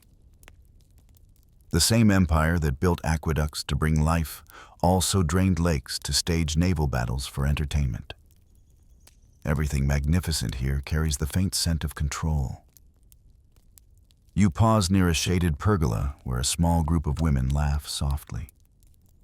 It's the Empress and her inner circle, reclining on couches beneath flowering vines. They sip fruit water and gossip in low voices, their words fluttering like dragonflies above the murmur of fountains. You catch fragments talk of a senator's new mistress, a general's failed campaign, a recipe for almond pastries. But beneath it all lies calculation. In this garden, smiles are strategy, laughter camouflage. The Empress waves for her lute player, and a gentle tune drifts through the air. The sound mingles with bird song, turning the moment almost divine. You can see why emperors favor this place. It's the only part of the palace where power pretends to be peace. At the edge of the garden, a small shrine stands shaded by an olive tree. It's dedicated to Flora, goddess of spring, patron of renewal. The emperor stops there briefly, pouring a libation of wine into the earth. The gesture seems simple, but you sense it's more than piety, perhaps an apology to nature for what his empire has taken. A gardener kneels nearby, trimming rosemary. You ask quietly if the emperor often comes here. The man smiles without looking up. Every day, he says. The laurel grows faster when he worries. You can't tell if that's superstition or observation. But either way, it feels true. From beyond the hedges comes a faint rustle, the sound of soldiers changing guard, steel brushing against leather. Even here, in paradise, vigilance never sleeps. You realize the emperor's peace is never complete. It's just landscaped illusion. The fountains may murmur tranquility, but every drop of water flows under watchful eyes. You wander toward a secluded corner where ivy climbs the walls and statues wear crowns of moss. It's strangely humanizing to see decay allowed here, as if someone decided perfection could use a flaw. Maybe this is where the emperor comes to think, or to forget. In the distance, a eunuch whispers to another servant near the colonnade. You can't hear the words, but the tone is sharp, urgent. A message, perhaps, or warning. You realize that even the breeze in this place carries rumors. You pause beside a sundial carved with Latin verse, Fugit hora. The hour flees. The shadow creeps across the bronze face, reminding you that even emperors run out of daylight. Rome measures everything: land, people, power, except time, honestly. As the sun leans westward, the garden glows gold. The emperor sits on a marble bench, eyes half closed. From this vantage point, you can see the entire city stretched below the Colosseum, the Forum, the smoke rising from 10,000 kitchens. To him, it must look eternal. To you, it looks fragile, a web of ambition balanced on one man's shoulders. He gestures for his attendants to leave, and for a brief, rare moment, he is alone. You can almost sense his thoughts drifting perhaps toward his youth, or the provinces he'll never visit again. Power isolates, beauty consoles. Maybe this garden is his confession booth. A gentle breeze stirs the laurel leaves, carrying the distant sounds of hammering and shouts from the city. The emperor opens his eyes. Rome, he murmurs, almost to himself, never stops building. Then he stands, as if reminded that his brief escape has expired. You follow as he walks back toward the palace, through shadows now lengthening across the paths. Behind him, the garden resumes its stillness, fountains whispering, statues watching, roses blooming quietly for no one in particular. Afternoon settles over the palace like a silk cloak, heavy, gleaming, and full of unseen folds. The light that once gilded the mosaics now falls in slanted stripes, and the air hums with the muted restlessness that comes after luxury. The emperor, refreshed from his brief walk through the gardens, returns to the audience hall, ready to trade sunlight for bureaucracy. The great hall, Aula Regia, has been transformed. The long tables are covered in scrolls and wax tablets, stacked like bricks of empire. Slaves kneel beside baskets filled with correspondence from every corner of the known world. Each letter carries a piece of Rome's nervous system: reports, complaints, bribes dressed up as gratitude. The emperor sits at his ivory chair, posture impeccable, his expression drained of the warmth he showed in the garden. This is his truest battlefield. Forget the legions and triumphal arches. The empire lives or dies here, in ink and silence. The first petitioner of the day is led forward, a governor from Syria who bows deeply, holding out a scroll sealed in red wax. His voice quivers as he reads a report about bandits raiding caravans. The emperor listens, eyes half-lidded, as if measuring not the words, but the fear behind them. When the man finishes, the emperor nods once and says, "Increase patrols, reduce taxes. Fear breeds rebellion faster than hunger." The scribe beside him records every syllable. That short exchange just altered the fate of thousands. Next comes a delegation from Africa Proconsularis, bringing tributes of ivory and gold. Their spokesman flatters skillfully, weaving praise for the emperor's wisdom into every sentence. You can tell he's practiced this art for months. The emperor smiles politely, but doesn't answer. He gestures for his treasurer, who inspects the tribute with a calculating eye. The ceremony is polite, but the message is clear. Loyalty is measured by weight, not words. You move closer, watching the rhythm of governance unfold. Scroll after scroll, decree after decree. The emperor signs, seals, and dismisses, his hand moving like clockwork. Occasionally, he pauses to sip watered wine or to stretch his fingers, the same hand that can raise armies now reduced to paperwork. It's oddly familiar, in a way like watching a modern executive drowning in emails. You wonder if he ever dreams of unplugging from this machinery, of ruling a smaller, simpler world. But there's no escape from Rome's inbox. Beside the dais stands the Praetorian prefect, his armor gleaming, eyes alert. He says little but observes everything, who approaches too quickly, who hesitates, who looks at the emperor too long. Power invites danger, and paranoia is just good policy. The emperor trusts him, or at least pretends to. History shows how dangerous that pretense can be. A few decades later, emperors like Caligula and Commodus would learn how short the leash really was. The afternoon drags on. One senator presents a new law proposal about public baths. Another complains about grain shortages. Yet another petitions for citizenship for his nephew. Each case is weighed, not on justice, but on convenience. You realize Rome's greatness doesn't come from genius, it comes from relentless administration.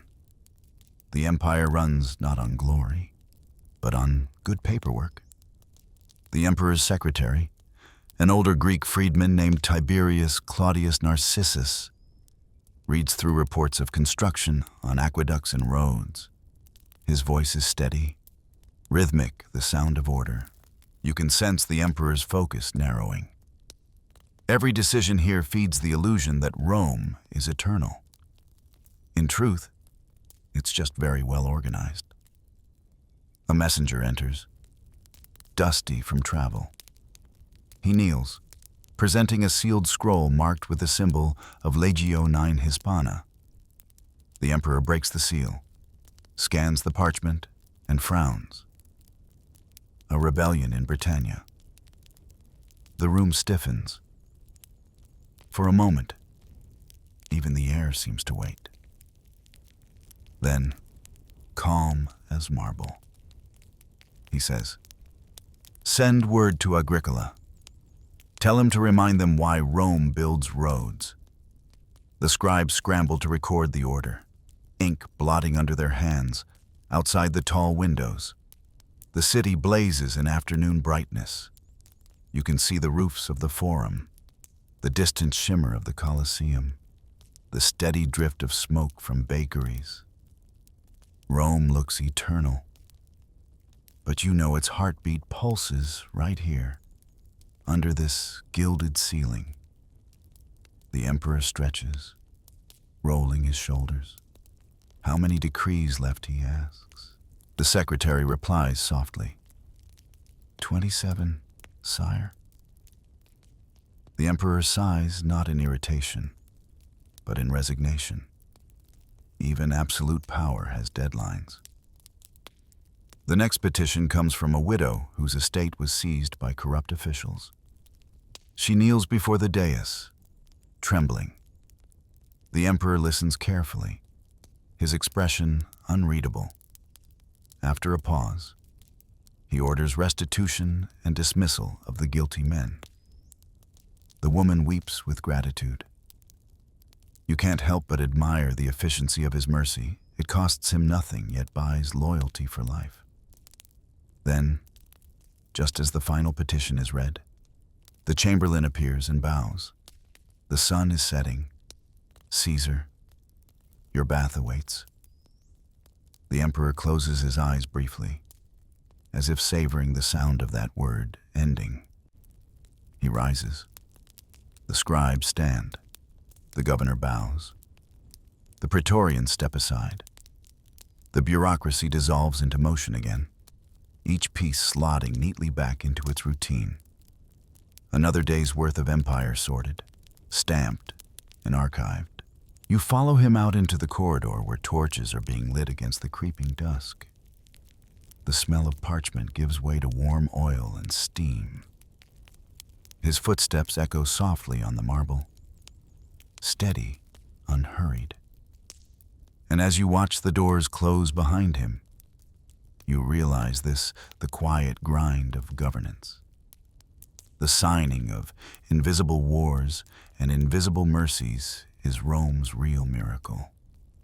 Not the battles, not the monuments, but the patience to keep paperwork sacred. Twilight in the palace feels different from any other time of day. Not the calm of nightfall, but the quickening pulse before masks slip. The air is softer. The torches hiss as they're lit. And from somewhere deep in the baths, laughter rolls out like mist.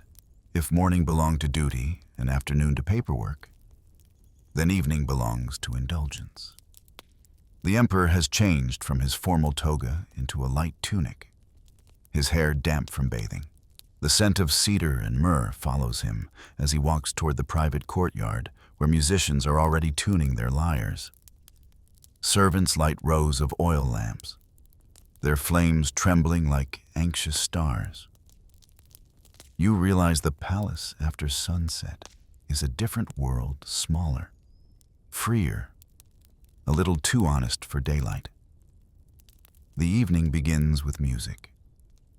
Soft flutes and strings echo under the vaulted ceiling of the Triclinium Nocturnum, the night dining hall.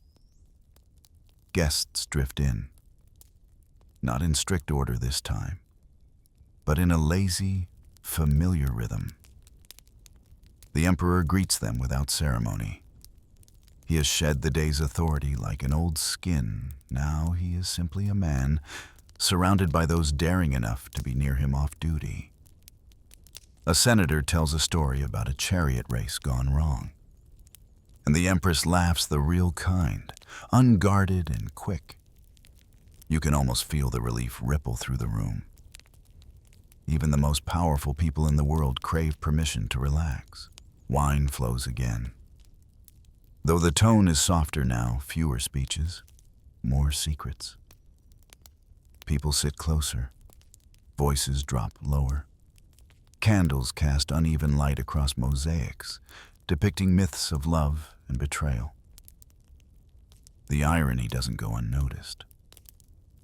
In a corner, two musicians whisper between songs, perhaps about the rumor that the emperor himself sometimes sings when no one's watching.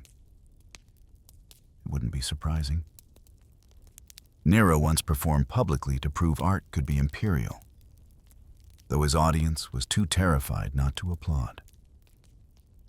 You wonder if history repeats itself tonight, only quieter, kinder. The mood shifts as the emperor gestures for a servant to bring out a tray of small dice and ivory counters. Gambling, a Roman obsession, begins in earnest. The empress doesn't play, she watches. Her smile is polite, but her eyes stay sharp. Games here aren't about luck. They're reconnaissance missions disguised as amusement. Every bet, every win, every feigned loss measures alliances. Someone produces a lyre and begins a song about the Trojan War. The melody winds through the room like smoke. The emperor listens intently, occasionally nodding to the rhythm. He seems far away now, not in thought, but in memory. Maybe he's thinking of his youth, when Rome's glory still felt new. Or maybe he's thinking of those who once stood where he stands, gone but never forgotten. You can almost hear ghosts among the notes. As night deepens, servants circulate with bowls of fruit and warm spiced wine. Conversations drift from philosophy to gossip. One senator argues that pleasure is the truest proof of civilization. Another mutters that decadence always precedes collapse. You wonder who will be right, though the empire, for now, looks too solid to crumble. Outside, the moon rises over the Palatine, silvering the marble courtyards. Through an open window, you glimpse figures walking in the gardens, pairs of courtiers stealing private conversations. Maybe more. The boundaries here blur at night. Rules soften. Vigilance relaxes. Even the Praetorians by the gate seem less rigid, leaning on their spears as crickets sing from the hedges. You wander through the colonnade toward the baths, drawn by the sound of laughter and splashing water. Steam curls into the cool air as attendants pour perfumed oil into the pools. The caldarium, warm and echoing, glows under lamplight. Nobles recline on marble benches, their voices bouncing softly against the domed ceiling. Bathing, for Romans, isn't merely hygiene, it's communion. Deals are struck here, confessions whispered, alliances born between clouds of steam. One of the emperor's generals enters, half drunk but smiling. He claps another officer on the shoulder and swears eternal loyalty before stumbling into the pool. The others cheer. Someone jokes about adding swimming to the Legion's training manual. The laughter rings genuine. But beneath it you can sense tension, the kind that comes from knowing tomorrow they may stand on opposite sides of an order. A servant offers you a cup of warm, honeyed wine. You sip it, feeling the sweetness burn down your throat. The music, the laughter, the flicker of torchlight, it all feels dreamlike, suspended between reality and performance. You wonder how much of this intimacy is genuine and how much is another layer of Imperial theater. Near the baths, the Empress and her attendants drift through an adjoining room filled with cushions and incense smoke. A young poet reads verses about love's fragility, his voice trembling, even marble, he says, melts in the heat of desire. The Empress tilts her head, smiling faintly perhaps at the poetry, perhaps at the irony of hearing such words in a palace built entirely from stone. The Emperor appears again, wrapped in a soft cloak, his expression unreadable. He pauses beside the poet, listens to a few lines, and says quietly, "Careful, young man." Marble also remembers. Everyone laughs politely, though the warning lands just enough to make the boy's voice falter. The night thickens. The lamps burn lower. Conversations fade to murmurs, replaced by the gentle rhythm of water and wind. You feel the weight of the day settling into the marble itself, 1,000 stories pressed into silence.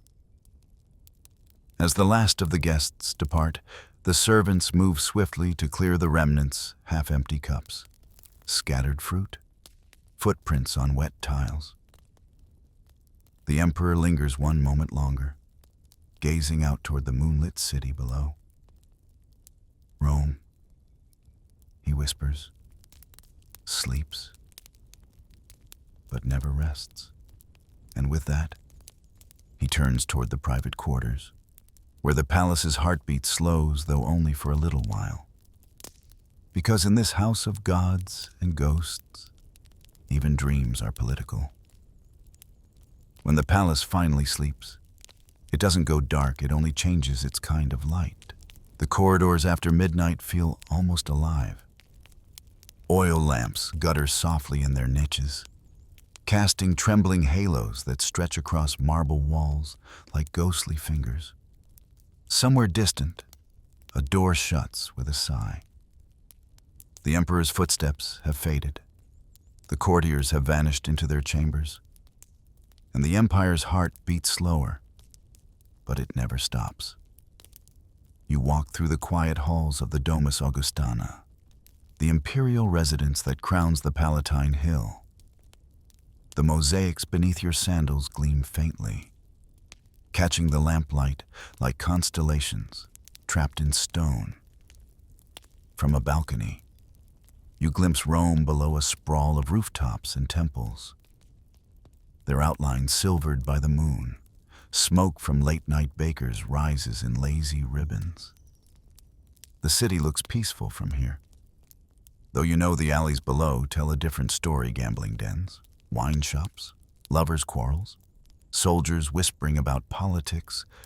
The palace, for all its marble, is just another layer of the same restless organism.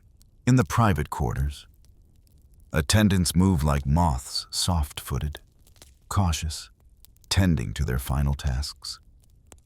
One collects discarded scrolls from the emperor's study. Another stirs the embers in the brazier so the room will not cool before dawn.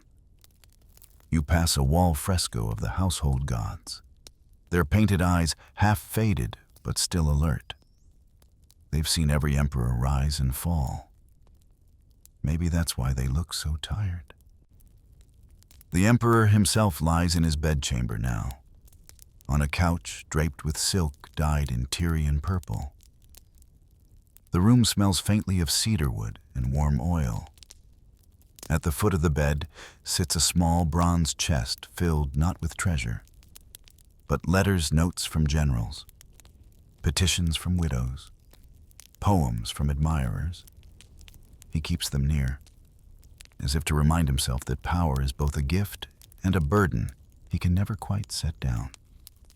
Outside his window, the moonlight catches on the gilded roof tiles of nearby temples. The city's hum drifts upward, carts creaking on cobblestones, the low murmur of night watchmen, an occasional dog barking toward eternity. Rome doesn't sleep. It dreams aloud. You pass through the adjoining library, where scrolls line the shelves in perfect order.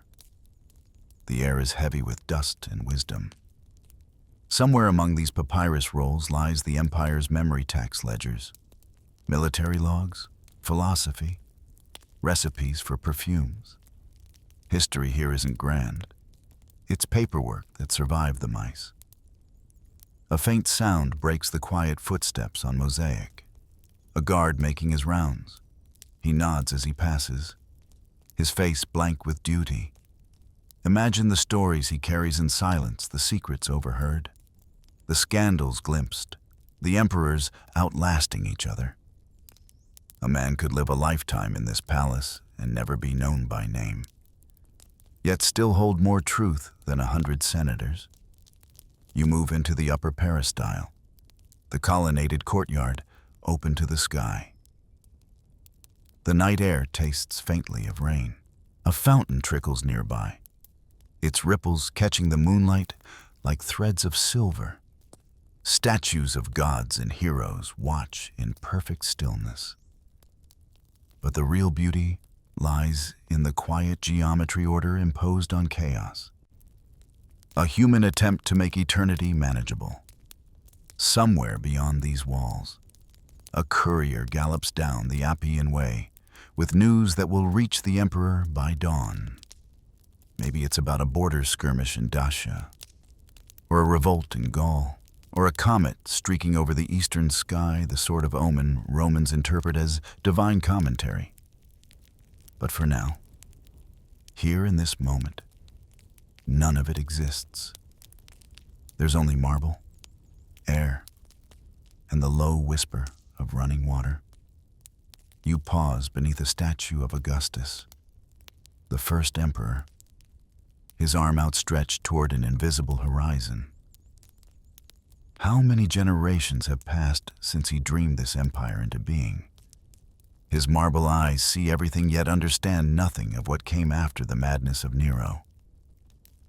The caution of Hadrian, the paranoia of Domitian. The palace itself feels like a living record of those moods. A structure built not just from stone, but from personality. A faint light glows from a distant window, perhaps the Empress's chamber. You imagine her awake, unable to sleep, listening to the city's murmurs as you do now. Maybe she wonders whether her name will be remembered kindly or cursed by poets. In Rome, memory is the cruelest form of immortality.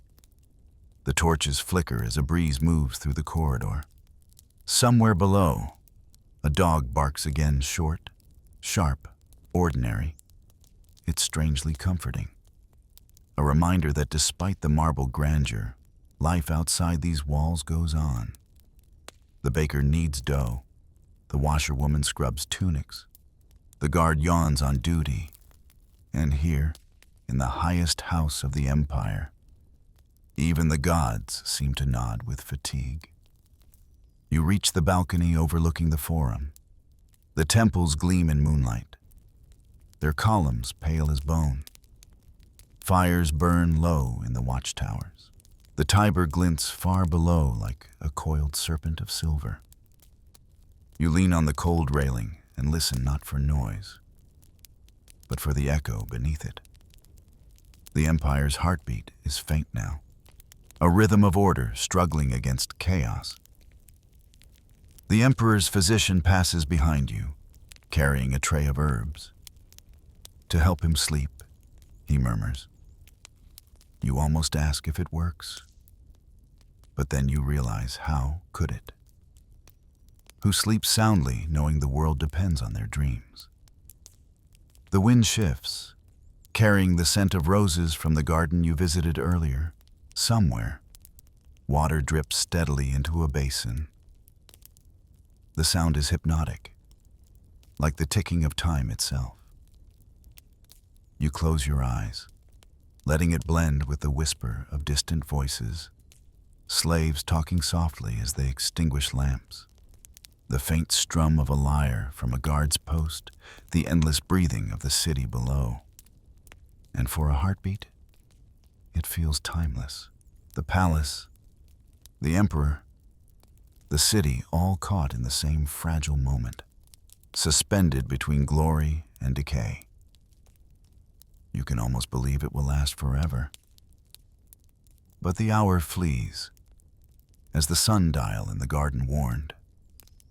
Dawn will return soon, and with it, the machinery of empire will stir again. The lamps will be lit, the petitions unrolled, the sandals polished, the rituals repeated. Rome will wake as if it never slept. You take one last look over the sleeping city, its rooftops glowing faintly in the pre-dawn haze. Somewhere below, a rooster crows that same sound that began your day here. And just like that, the circle closes. The marble beneath your feet hums faintly with life, the empire dreaming beneath its own weight. You breathe in the cool air, tasting history itself, the smoke, the dust, the ambition. And as the first line of gold light brushes the Palatine roof, you finally understand the palace doesn't rule Rome. It remembers it, every whisper, every step, every sleepless night carved forever into stone. As the marble palace fades into silence and Rome drifts beneath the moon, you breathe slower, softer. The empire's whispers fade into the hum of night-distant fountains, resting guards. A city dreaming of eternity. Let the quiet weight of history cradle you now. Close your eyes. The emperor sleeps, and so should you.